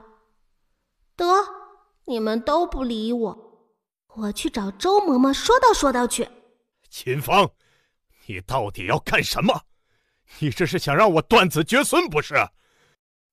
这么多年了，你闹得够了没有？没有闹够，你也知道这么多年了，这么多年我就在你身边，你何时正眼看过我？我究竟有哪里不好，竟这么遭你嫌弃？以前是萧雨那个狐狸精，天天迷得你神魂颠倒。后来好了，萧雨终于死了，我以为自己终于熬出头了，有机会接近你了，或许你会看到我的好，对我好一点。可是你呢？你却从头至尾，天天宁愿抱着一副冷冰冰的话，也不愿意多看我一眼。更可气的是，后来竟然又招了个红袖这么个小狐狸精进来，简直就是萧雨的影子，阴魂不散呐！难得呀，秦芳今天竟然选择针锋相对了，难得的没有装可怜博同情啊，这是终于忍不住了吗？好，你不思悔改是吧？我今天就休了你，你回秦府吧，陆府是待不下你了。休我！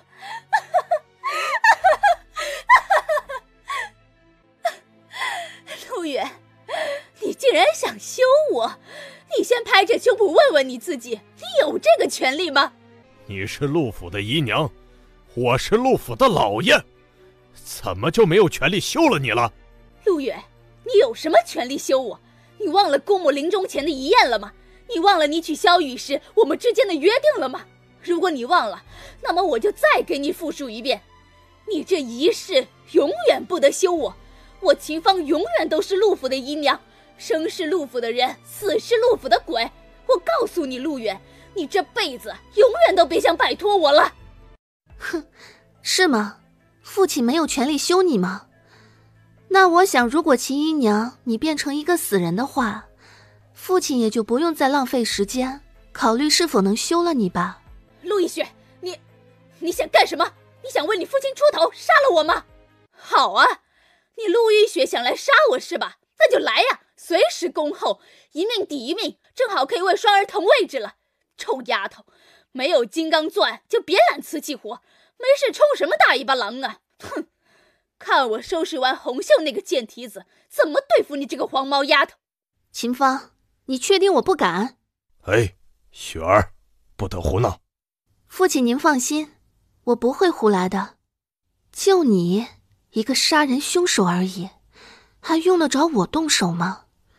秦姨娘，你觉得你做过的那些事还瞒得住吗？陆逸雪，你这是什么意思？难道那件事情真的暴露了？哼，怎么害怕了？什么意思？你秦姨娘心里不是比谁都明白吗？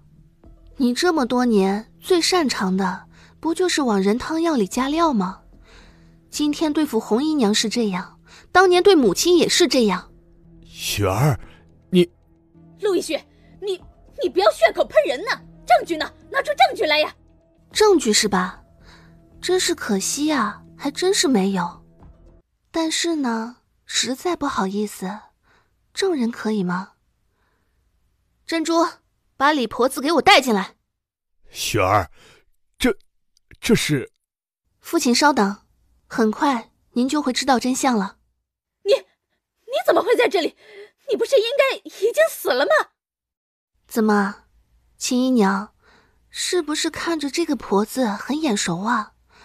秦姨娘记忆力向来出众，看到李婆子，不知道有没有想到一些什么呀？她死，你这个主凶都还没有死，她怎么可能会死呢？老爷饶命！老爷饶命啊！老爷您救救我奴婢呀！那些牛乳是老夫人和秦姨娘让奴婢放的呀，真的是和奴婢没有关系呀。奴婢一开始也没想到夫人会对牛乳过敏呀，都是秦姨娘指使的奴婢呀。秦芳，人证在此，事情已经很明朗。是你当年知道母亲对牛乳过敏后，指使李婆子在母亲的汤里加了牛乳，致使母亲频频发病，身体越来越虚弱，最终不治身亡。你现在还有什么话要说？父亲，您看到了吗？就是您面前的这个女人，您的好表妹，这么多年，表面温婉美丽，其实她就是一个蛇蝎妇人，一个货真价实的杀人凶手。是他害死了您最爱的女人，我的母亲。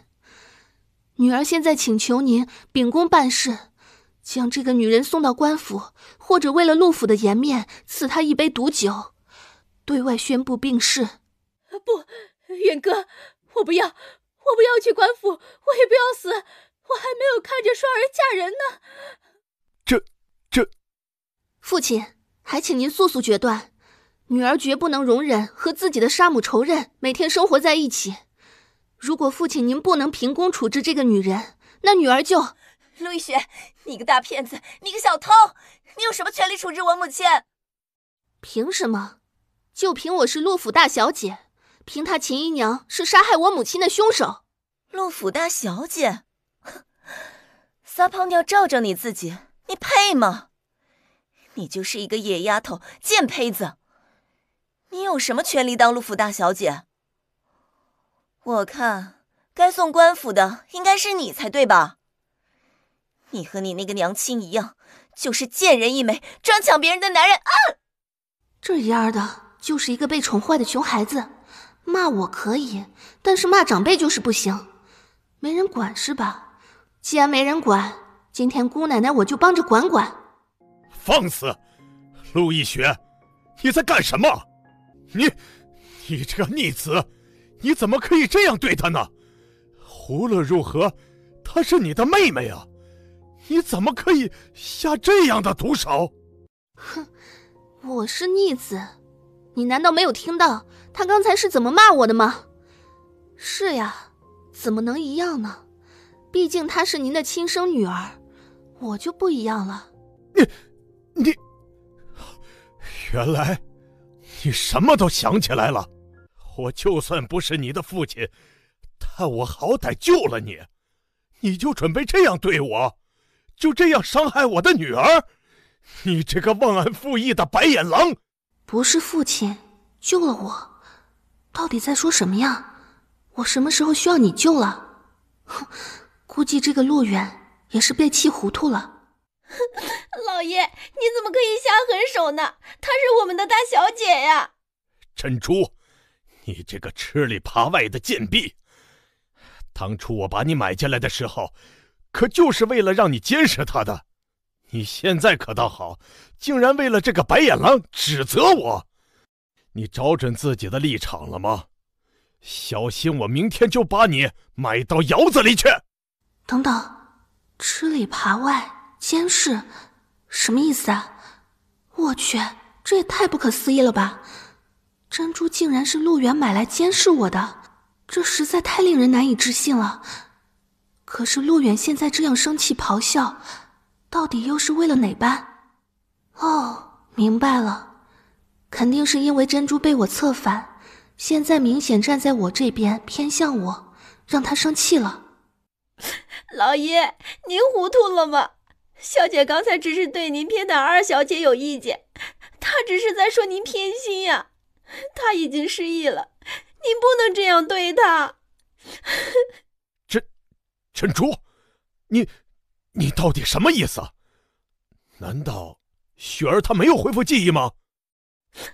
老爷，小姐她一直没有恢复记忆呀。她虽然失忆了，但是她是您的亲骨肉啊，您怎么可以下这样的狠手？您真是太狠心了。有点意思，珍珠这丫头难道是双面间谍？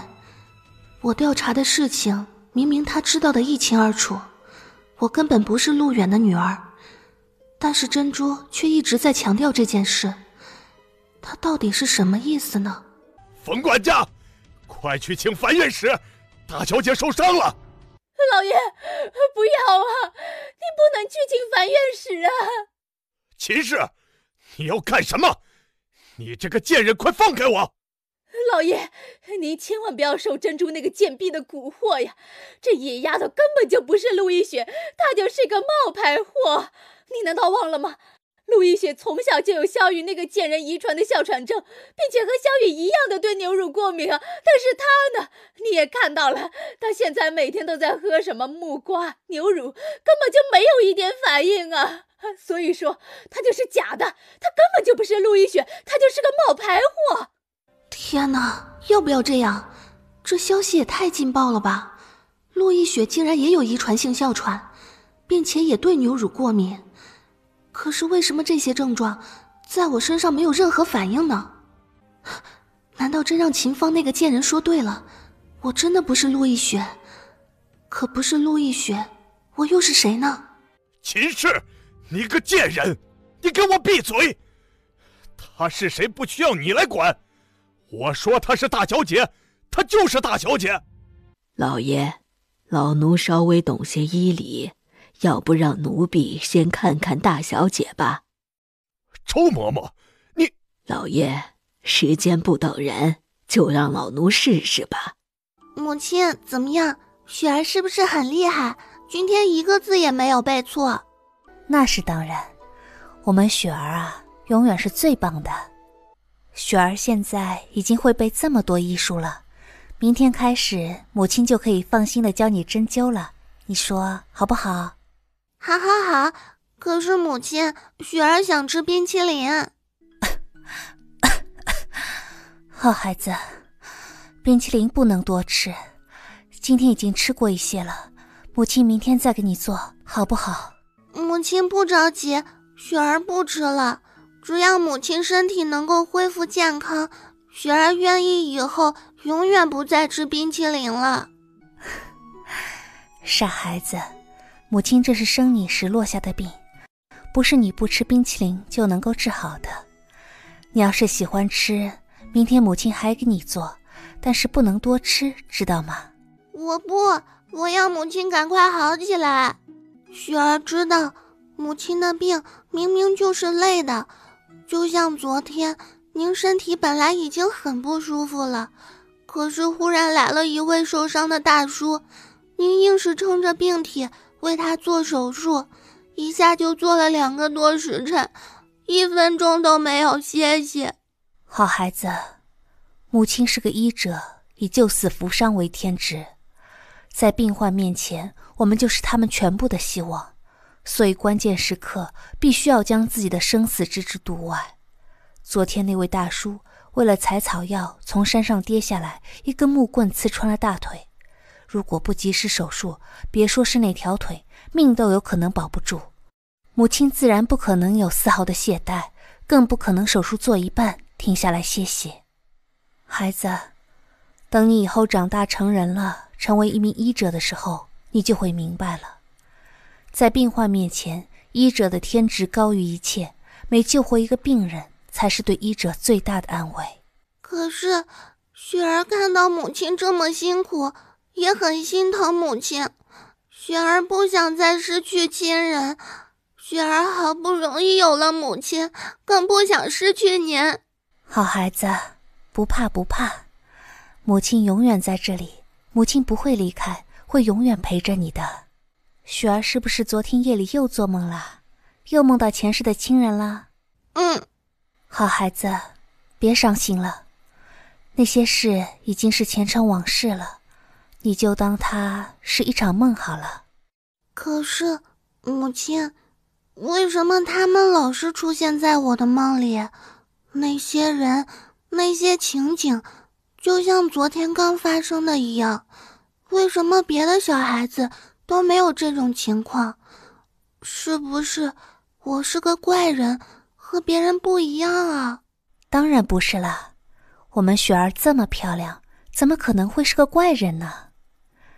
孩子，人是会有轮回的，每个人都会有他的前生后世，而在这个生命和下个生命交替的时候，中间会有一个叫孟婆的老人，给每个人都送来一碗汤，叫孟婆汤。喝过这个汤之后，你就会把前世的恩爱情仇忘得一干二净，记忆重新变成一张白纸。而轮到我们的时候，刚好那天人比较多，孟婆婆比较忙，所以就把我们给漏下了，忘了让我们喝汤，造成我们会有前世的一些记忆。每个人难免都会有疏忽的，神也是一样，这些其实都是很正常的事情啊。其实啊，有了前世的记忆和技能，未尝不是一种好事。像母亲，不就是因为有了前世的那些医学知识，才能够让这么多的人摆脱病魔的折磨，救他们于水火之中吗？雪儿明白了，其实我们比别人多了一项财富，因为我们除了这辈子学的本领，我们还记得上辈子的技能。对了，我们雪儿真聪明，但是雪儿要记得，这个呀，只是母亲和雪儿之间的秘密，我们不要让第三个人知道，好不好？父亲也不能说吗？是的，只是我们娘俩之间的秘密，好不好？好，雪儿牢牢记得，雪儿除了母亲，永远不向外人说，也包括父亲。什么不能让父亲知道呀？你们娘俩又在那嘀嘀咕咕说什么悄悄话呢？雪儿刚才还在念叨呢，父亲怎么还不回来？你这个女儿啊，一天不见你就想得慌。哦，是吗？我的小宝贝儿又想父亲了吗？来，让父亲看看今天有没有变胖啊？父亲坏，父亲坏，父亲快放我下来！哎，快放雪儿下来，别吓着了孩子。说，有没有想父亲？不说，今天父亲就不放你下来。哼，人家才不想要你呢。啊，真的吗？说出去的话泼出去的水，雪儿可不要后悔啊。说不想就不想啊！母亲救我，母亲救我！求你母亲也没用。说，有没有想我？真是两个长不大的孩子。想啦。真的想啦？真的想啦。那来亲父亲一口。可以，换另一边嘛。另一边竟然也一样，为什么一天没见，那清清的胡茬怎么又如雨后春笋似的冒出来这么多？好呀，竟然敢嫌弃父亲，不愿意亲是不是？那父亲可就自己亲啦。父亲饶命，父亲饶命！雪儿改了，雪儿再也不敢了。好痒，好痒，真的好痒！醒了，玄表哥快看，雪儿醒了，她真的醒了！我刚才给她擦脸，她竟然说痒来着。父亲，母亲，父亲，母亲！樊院士，雪儿这是怎么了？怎么忽然又哭了呢？刚才明明在笑啊！雪儿，怎么了？是哪里痛不舒服吗？太子殿下，穆大小姐，麻烦二位让一下，我来看看情况。貌似是一个老头的声音，还有太子殿下、穆大小姐，都是什么鬼啊？樊院士，你这是在干什么呀？雪儿好像很痛苦呢。痛，好痛！哎呦，醒了，终于醒了。人呢？父亲和母亲呢？怎么没有他们的身影呢？你们是谁啊？雪儿，你帅傻了，我是婴儿啊，婴儿，你知道吗？你说是你最好的闺蜜，你真的不记得了吗？婴儿，你是木英？对了，你终于想起我了，我是木英，你最好的朋友婴儿。能把你的口水擦干净再亲吗？感觉好脏的。讨厌，你这个臭丫头长胆了，竟然还敢嫌弃我，我就要亲。哎，莫大小姐让一让啊，轮到我了。嘿，丫头啊，还认得我不？我是你师傅呀。樊院士，师傅。不错，你这个小没良心的，总算是没有忘记你师傅，也不枉费师傅在你身上花了这么多的心血呀。来，师傅给你开药去啊，你好好歇着。哎，丫头，这位呢？可想得起来？想不起来了。再想想啊，这位美男子可是当今的太子殿下呢，关键他可是你的未婚夫呀。你们这个月26日就要成亲了的。太子殿下是谁啊？婴儿，太子殿下来了，我是不是应该下床参拜啊？如果失礼，会不会被砍头啊？不是吧，雪儿，你真的把玄表哥给忘了？天哪，这玩笑开大了呀！这丫头谁都没忘，竟然把玄表哥这个分量最重的人给忘了得，这情况实在是太不妙了。某人已经开始释放冷气了，这实在不适合人待呀，还是先闪为妙吧。那个雪儿啊，我去看一下樊院士药方开的怎么样了，你安心躺着啊，今天本小姐亲自给你煎药去啊。小陈，你也别在这儿杵着了，你们小姐大病初愈，你赶紧去给她找些吃的呀。小陈，进来。小姐，您竟然还记得小蝉呢？您没有忘记小蝉，实在是太好了。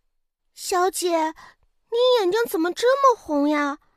您怎么了？是不是哪里不舒服呀？要不要奴婢去喊范院使呀？不用，我没事。珍珠呢？珍珠姐姐在院子里呢。在院子里干什么？她怎么不进来啊？珍珠姐姐跪在那里不肯起来，您昏迷了5天，她就跪了5天。她说她不能原谅自己。不能原谅自己？为什么？珍珠，你这个吃里扒外的贱婢！当初我买你进来的时候，可是为了让你监视她的。小蝉，你把珍珠叫进来，我有话问她。是，小姐稍等，奴婢这就把珍珠姐姐喊进来。小姐，珍珠，你为什么要跪在外面？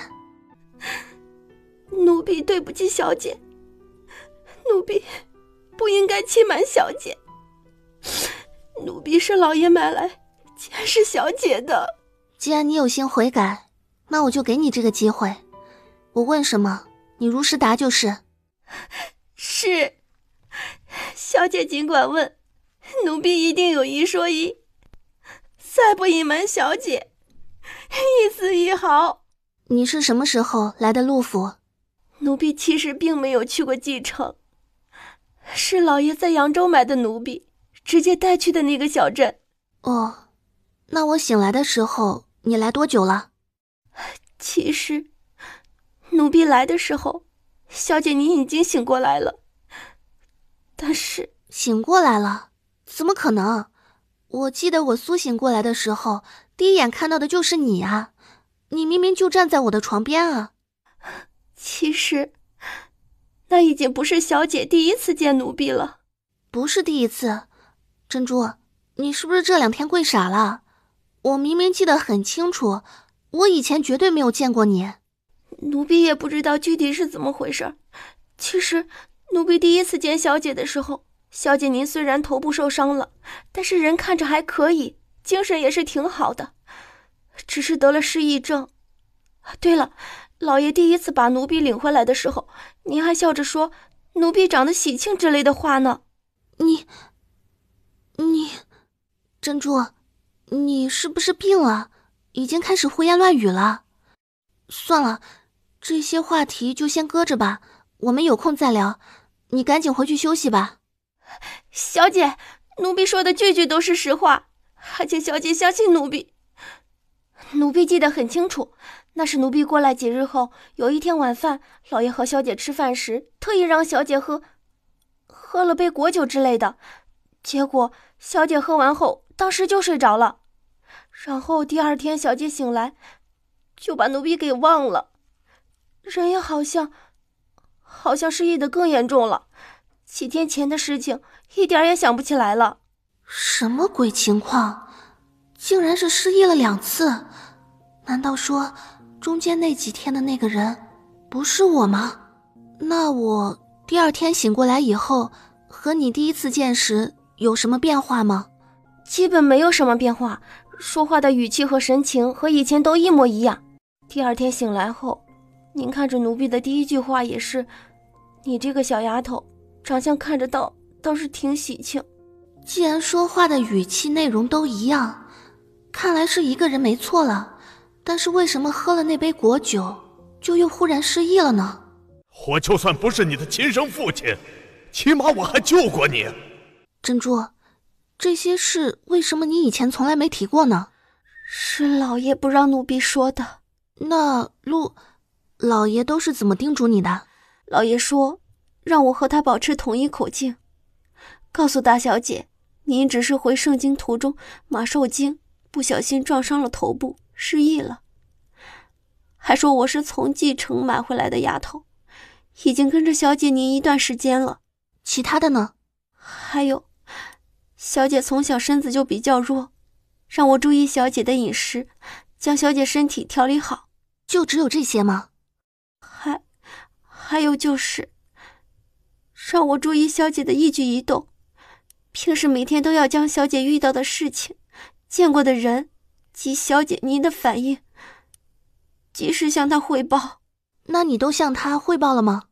有的汇报了，有的没有说。都哪些没有说？城东的那些事都没有敢说。为什么那些事你没有对她说？奴婢害怕说了，老爷会对小姐不利。奴婢虽然是老爷买来的，面见山卑，很多事身不由己，但是奴婢也是一个有血有肉的人呐。小姐平时对奴婢的好，将奴婢当成亲妹妹一样对待，奴婢一点一滴都看在眼里，记在心里。背后大小姐的小报告，奴婢已经够对不起小姐了，又怎么能忍心再害小姐呢？好了，珍珠，我不怪你了，你快起来吧。小姐，你就让奴婢跪着吧，奴婢跪着才心安呀。你说陆远他让你天天监视我，对我这么不放心，到底在害怕什么呀？好像是害怕小姐想起以前的事情，不想让我恢复记忆，这么怕我想起过去，一知道我想起往事，就恨不得对我痛下杀手。看来我恢复记忆会对他很不利了。珍珠，你一会儿休息一下，换身衣服，去找一下冯管家，让他准备一下，我虚实要去城东的小院子见容婆子。小姐，今天晚上就去吗？可是您的身体……不能再等了，该面对的迟早要面对了。是你的终究是你的，不是你的也奢求不来。是。你下去吧，以前的事就过去了，我们以后谁都不要再提了。日子总要往下过，都往前看吧。小姐放心，奴婢今后再也不可能有什么事情瞒着小姐。如果再瞒着小姐，就让奴婢一个人孤独终身，永远见不到小姐。我自是相信你的，你赶紧下去休息吧。如果连你都不能相信了，你说这个世上我还能相信谁呢？小姐，想问什么就说吧，这样盯着我脸上都快被你用目光戳个洞了。小姐，您为什么所有的人都记得，却唯独忘了太子殿下呀？你觉得呢？奴婢觉得，小姐您并没有失忆，对不对？您是自己不想认识太子殿下的。小姐，奴婢是不是说错话，惹您生气了？小婵，作为一个好的帮手，首先你必须知道哪些应该看，哪些不该看，什么事情该问，什么事情不该问，明白吗？是，奴婢明白了。小姐放心，奴婢今后再也不随便说话了。你还小，有些事慢慢就了解了。你去看看珍珠吧，看她那里需要什么帮助。我困了，再休息一会儿。是，奴婢这就去。小姐，老爷来看您了。哼，陆远，他竟然还会来。我们之间不是已经撕破脸了吗？他还有什么话好说呢？大小姐，今天的状况怎么样啊？奴婢不知道，珍珠姐姐平时有吩咐，不让小的们靠近小姐的屋子，近身伺候小姐。不让你们靠近？那他们怎么伺候好小姐呀？珍珠呢？小婵呢？房间里一个丫头都没有，你们平时是怎么伺候大小姐的？好一个严父的形象，不知道的还以为他多疼爱我这个大小姐呢。他怎么就演得下去啊？就不觉得可笑吗？小婵来了，老爷，您在找小婵吗？找你？你倒好意思问？你看看你们是怎么服侍的大小姐。老爷息怒，小婵错了。错了，错哪儿了？你们知道了吗？你瞅瞅你们做过的这些事儿，怎么可以把生病的大小姐一个人留在房间里呢？哟，我当是谁呢？原来是陶主公啊，这是在教训丫鬟呢。哎呀，早就听说过陶朱公将雪儿视若掌上明珠，疼爱有加。今日一听，果然是名不虚传呐。陆大小姐过奖了，哪家的父母不疼爱自己的孩子呀？这不是应当应分的吗？谁说不是呢？哎呀，如果忽略雪儿额头上那个要命的伤疤的话，陶主公，您还真是个称职的父亲。这樊院士就是不一样啊，一针见血，一点都不拖泥带水。哎呦，樊院士说笑了，说笑了啊！雪儿额头呢，那就是个失误，是失误。哦，是吗？但愿如此吧。真希望以后这样的误会啊能少点。那是肯定，那是肯定啊。既然二位找雪儿还有事，那鄙人就不打扰各位了啊，先行告辞了。我去，这态度180度大转变呀！这跟前几天打我的时候，那可真是判若两人呢。好了，别再装了，人已经被我们轰走了，快起来喝药了。行了行了，药已经熬好了，师傅也该走了，赶紧趁热喝了吧。哼，瞅你这个没出息的样，平时学的那些个本事呢？怎么关键时刻一个都用不上了？师傅以前都跟你说过什么？师傅息怒，雪儿错了，雪儿不该让您老人家担心的，我下次会注意的。哎呀，真是个笨丫头，说我怎么就收了你这么个不争气的？哎呀，你下次一定给我记住啊！碰到这种场合，能打就打，打不过用毒，用完就跑。无论如何都不能让自己受伤，明白吗？瞧瞧你这德行！师傅，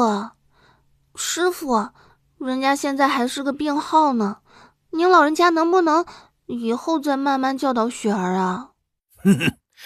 哎呀，行了，为师走了，让英丫头陪着你吧。终于走了，累死我了。我跟你说，雪儿，这事儿你还真不能怪樊院士。别说樊院士，我第二天见到你的时候还吓了一大跳呢。你都不知道，当时你这张小脸肿的都变形了，那真是看着要多丑有多丑。哎，还好樊院士能够妙手回春，瞅瞅经过这几天的灵丹妙药，你这张脸总算是还能看了。别晃，头晕。真的吗？还很晕吗？要不还是赶紧躺下吧。假的，骗你的。嘿，好你个臭丫头，竟然敢骗我，咋不上天呢你？你还是我闺蜜吗？我怎么感觉你是路远派来的杀手啊？这是想谋杀我吗？这是真晕啦！哎呀，都怪我，快躺下歇歇，千万别留了什么后遗症啊！不用，我靠一会儿就好了。怎么样啊？好些了吗？已经好多了。哎，对了，雪儿，你那天到底是怎么搞的呀？怎么受这么重的伤啊？该怎么说呢？一时半会儿也说不清楚。一言难尽呢。你不知道，那天我赶过来的时候，可是吓了一大跳啊！又是脸肿的都变形了，难看死了。你刚才已经说过了，好吧？哎呀，不是这个，是玄表哥。你不知道当时玄表哥的表情，勃然大怒的样子有多吓人？多吓人啊！算了，我还是给你学一下吧。陆远，本宫很明确的告诉你，本宫的太子妃只有一个人，就是面前这个女人。给本宫收起你那些不该有的心思。如果她要是有个三长两短，你们陆府所有人都等着陪葬吧。不，本宫要灭你九族。哎呀，不行，学的不像，完全学不出玄表哥那个劲儿来。你是不知道，当时那个场面啊，太子殿下震怒，陆府所有人都战战兢兢跪了一地呢，连红袖挺着个大肚子也跪下来了。总之就是，只要你不好，他们所有人就都等着被砍头。还好第二天凌晨的时候，樊院士说你已经脱离了生命危险，只是失血有些多，暂时昏迷而已。玄表哥这才松口气，让众人给起来了，但是也始终没有给陆远好脸色。所以啊，那陆远刚过来时才这么好说话。这么大的阵仗，那岂不是现在整个圣经的人都知道我受伤了？哪里呀，当时你一受伤，玄表哥随后就赶到了，立即就封闭了消息，方圆几里都没有人能接近陆府，外面的人怎么可能会知道啊？那你是怎么过来的呀？我嘛，也不看看本姑娘是谁，马车坏了我就不行啊，是什么也不能阻止本姑娘要见你的决心的。哦，这么大的决心，非要见到我，到底有什么好事啊？嘿嘿，也算不上是好事儿吧，是二哥刚好回来了，说南方一些地方连降大暴雨，很多地方都有涝的迹象，就想着过来和你分享一下，说说八卦，结果不曾想正好遇到了某人发飙的场面。幸亏本姑娘胆子大呀，要不然啊，一准吓破胆。就你也有害怕的时候啊。对了，你不是第一天晚上就到了吗？怎么会第二天才看到我呢？我倒是想看你来着，玄表哥当时紧紧抱着你，除了樊院使，任何人不许靠近。我难道不想要命了？非要往前闯？也都没见他那副样子，反正我是从来没见过他那种，怎么形容呢？准确的说应该是紧张啊，对，害怕失去你的样子。我可是第一次从他脸上看到呢。哦，这样啊，紧张、害怕，就是不知道，如果他知道我既不是他的未婚妻，也不是他的亲妹妹，而是个冒牌货的时候，会是什么表情了？或许希望越大，到时候失望会更大吧。哎呀，话说回来，雪儿你可真是没良心，竟然谁都没忘，单单就忘了玄表哥。估计某人这次真的要很受伤了。是啊，就是怕他以后太受伤，我才谁都可以面对，唯独不知道应该怎么面对他。英儿，如果以后我不是太子妃了，也不是陆大小姐了，你还会把我当成好朋友吗？臭丫头，摔傻了？好好的怎么又说起傻话了？这个月26日你们就要大婚了，你不当太子妃，换成别人，玄表哥也不会愿意啊。如果我什么都不是呢？哎呀，好了好了，这小表情怎么像是我要抛弃你似的？你放心，就算你什么都不是，就算全世界都看不上你，我沐英永远是你最忠实的朋友。无论什么时候，只要你轻轻一招手，本姑娘就立即赴汤蹈火的去为你两肋插刀，行了吧？英儿，有你真好。哎呀，行了行了，这一病怎么就成了林黛玉了呢？好好的说句话，怎么还掉起金豆子来了？那你说这么煽情的话，还不许人家掉2颗金豆应应景吗？哎，对了，雪儿，还有一件事儿，你们府里的秦姨娘第2天好像就被送到那个偏远的庄子上了，陆一双也被关进了家庙，并且听说秦姨娘在路上就病了。啊，你懂的哈？嗯，知道了。雪儿，你是不是累了呀？要不你休息会儿吧。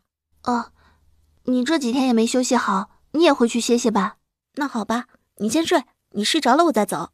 你放心，走的时候我会记得把小婵喊进来的。嗯，小姐，你没事吧？没事。风叔，你给容婆子一些银两，让她走吧。小姐，这……去吧，我答应她的事情总要兑现的。再说，她并没有什么错，也是个受害者。好吧。我和珍珠先回去了，你稍后路上注意安全。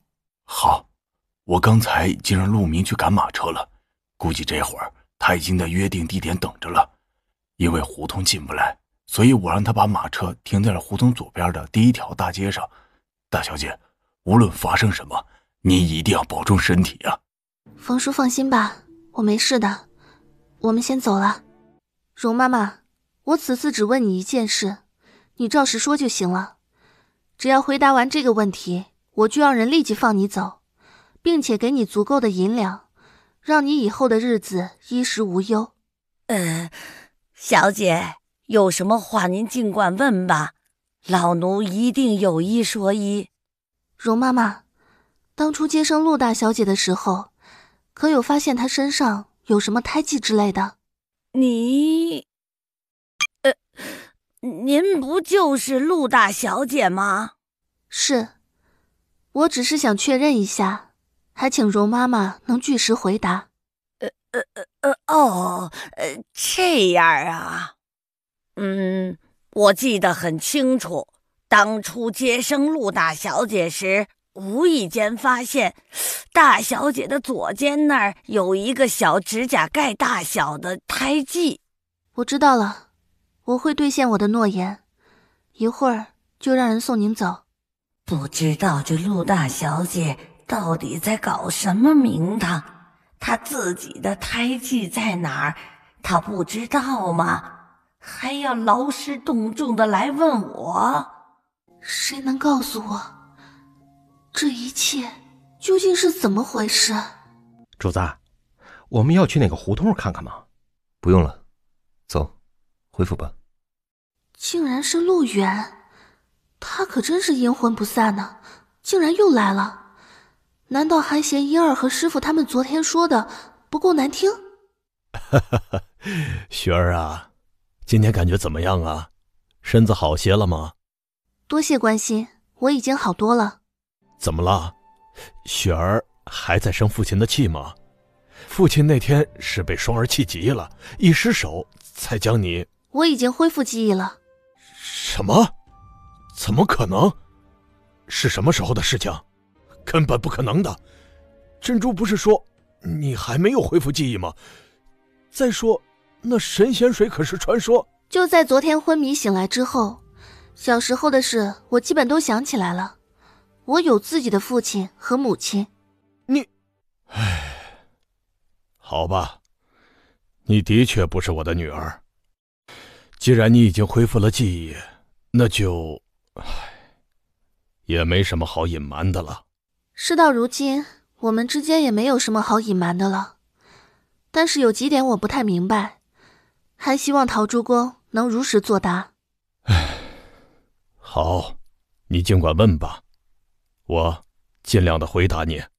你是从哪里，在什么情况下把我带回来的？是在我去冀州城的途中，无意间在路边救的。当时的你啊，头部还受了重伤，昏迷在路边，奄奄一息。那你为什么要让我冒充你的女儿？真正的陆亦雪在哪里？真正的雪儿已经走了。竟然是死了，一个鲜活如花儿一样的生命，就这样悄无声息地凋落了。是因为遗传性哮喘吗？是的，在冀州老家因哮喘发作，一直无效去世的。那你怎么就找到了我，想起让我顶替他？是以前就有预谋吗？我是在外面办事的途中，突然收到雪儿去世的消息，然后我就快马加鞭赶往冀州城处理后事。结果没想到，在快到冀州城的时候，遇到了昏迷的你。看你长得和雪儿有6、7分相似，所以就灵机一动，想出了这个主意。你以前没有见过我吗？难道真的不是看陆亦雪身子差，提前就有预谋的？哦，你的意思是说我提前就有所预谋，然后看着雪儿不行了，就把你弄失忆，让你顶替她？难道我这样想有错吗？你自己不觉得这中间很多事情太巧合了吗？你这个丫头，你怎么可以这样想？虽然整件事情我是从陆府的角度考虑，也有自己的打算，但是我毕竟救了你的命，也算是你的再生父母了。你扪心自问一下，从你苏醒过来恢复记忆的那一刻，我有没有亏待过你？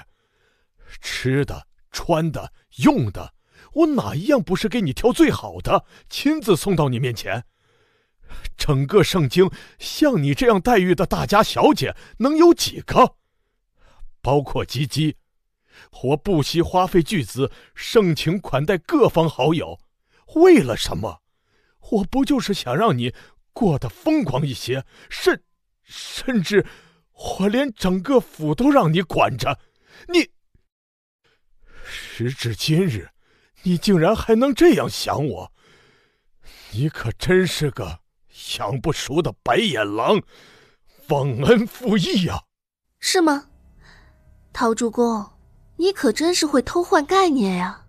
哼，难道说你做这些不是为了你自己的面子，不是为了你自己的利益，不是为了博得皇上和太子的好感，不想破灭你当国丈的梦想吗？是，我承认，我是有私心，但是这些对你也未尝不是一件好事呀。你马上就要成为太子妃了，不久以后就是至高无上的一国之母，这是多少女人一生的梦想，可望而不可及的事情。而这些，我都一一帮你实现了，你难道不应该对我感恩戴德吗？为什么是这副鬼样子？是吗？其中也包括你当时让我喝的那杯毒酒，想让我再次失忆吗？你都知道了。你是说神仙水？是珍珠告诉你的？是，珍珠把什么都告诉我了。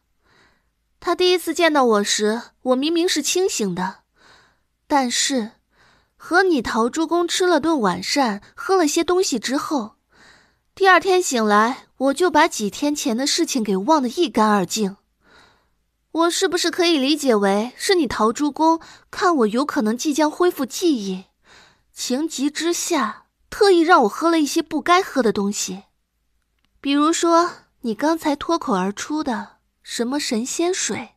雪儿，你不要听珍珠那贱婢瞎说，那个时候你头部重伤，病情根本不稳定，经常有反复，所以忘掉前几天的事情也是正常的呀。是吗？哼，好吧，如果你陆老爷是这个态度的话，那我们也没什么好谈的了。要么我明天就去找欧阳志玄，告诉他我并不是陆亦雪，是个冒牌货；要么我哪天神不知鬼不觉的玩个失踪，让大婚成亲什么的都见鬼去吧。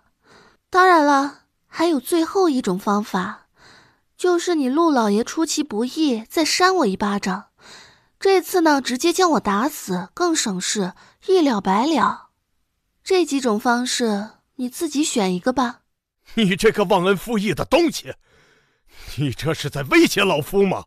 如果你非要这么理解的话，当然也无可厚非。你其实我的目的很简单，我只是想要知道事情的真相，想要知道我究竟是谁。只要你陶朱公拿出你的诚意，开诚布公地告诉我真相，也许接下来我会考虑一下要怎么配合你演好后面的戏。好吧，只要你愿意继续当雪儿，我可以告诉你所有的真相。你到底想问什么？尽管问吧。我到底是谁？我的家人在哪里？其实我真不知道你的身世，我以前从来没见过你，更不可能知道你的家人。怎么可能？那你为什么从始至终要这么紧张，害怕我恢复记忆，又为什么要骗我喝什么神仙水？我确实不知道你的身世，让你喝神仙水是因为大夫说你的伤口恢复得很快，很有可能很快就会恢复记忆。为了让你能继续成功代替雪儿，我才一时兴起想办法来骗你喝神仙水，并且我还给了那个大夫一大笔银子，让他外出一段时间，也是害怕你醒来之后去大夫那儿打探病情，知道了真相。那神仙水到底是什么东西？神仙水是我托人买的，它是出自东隅边境的一个神秘部落里，据说喝过后会让人失去所有的记忆。不过现在看来效果好像也是一般，并没有传说中的那么神奇。这么快你就恢复了一些记忆了？不是，我就不明白了，你明知道陆亦雪大有用途，那为什么不在他活着的时候好好疼爱他照顾他呢？却在他死后费这么大的劲儿，冒这么大的风险，找我这样一个替身，将所谓的父爱情愿用在一个替身身上，也不愿意分他一丝一毫呢。我也想啊，可是我试了很多次，仍然做不到。他和雨儿长得实在是太像了，我实在是做不到啊。我每次看到他，就会情不自禁地想起雨儿，而一想到雨儿，心里就会恨意滔天。我怎么也停不下来，又怎么可能会善待于他？他就只是个孩子而已，又身患重病，你怎么就下得了狠心，把他一个人扔在济城那么多年？但是我实在也想不出别的办法了，所以才把他留在了济城，想着好歹能衣食无忧。可结果不曾想。是啊，你不曾想到，你都不愿意见他，怎么可能会为他着想？你明知道秦芳视他为眼中钉肉中刺，怎么可能会放过他？他死只不过也就是早晚的事。其实说白了，就是你害的他。你口口声声爱萧雨想萧雨，可是你又是怎么对他的女儿的？你就不怕有天地下相遇，萧雨会因此怪罪你吗？其实啊，有些家丑说出来也不怕你笑话。我是真的有苦衷的。雪儿，她其实并不是我的亲生骨肉。哦，竟还有这事儿？遥想当年，我和雨儿是青梅竹马一块长大的，从小我就心仪于她，暗暗发誓，长大后一定要把她娶回家。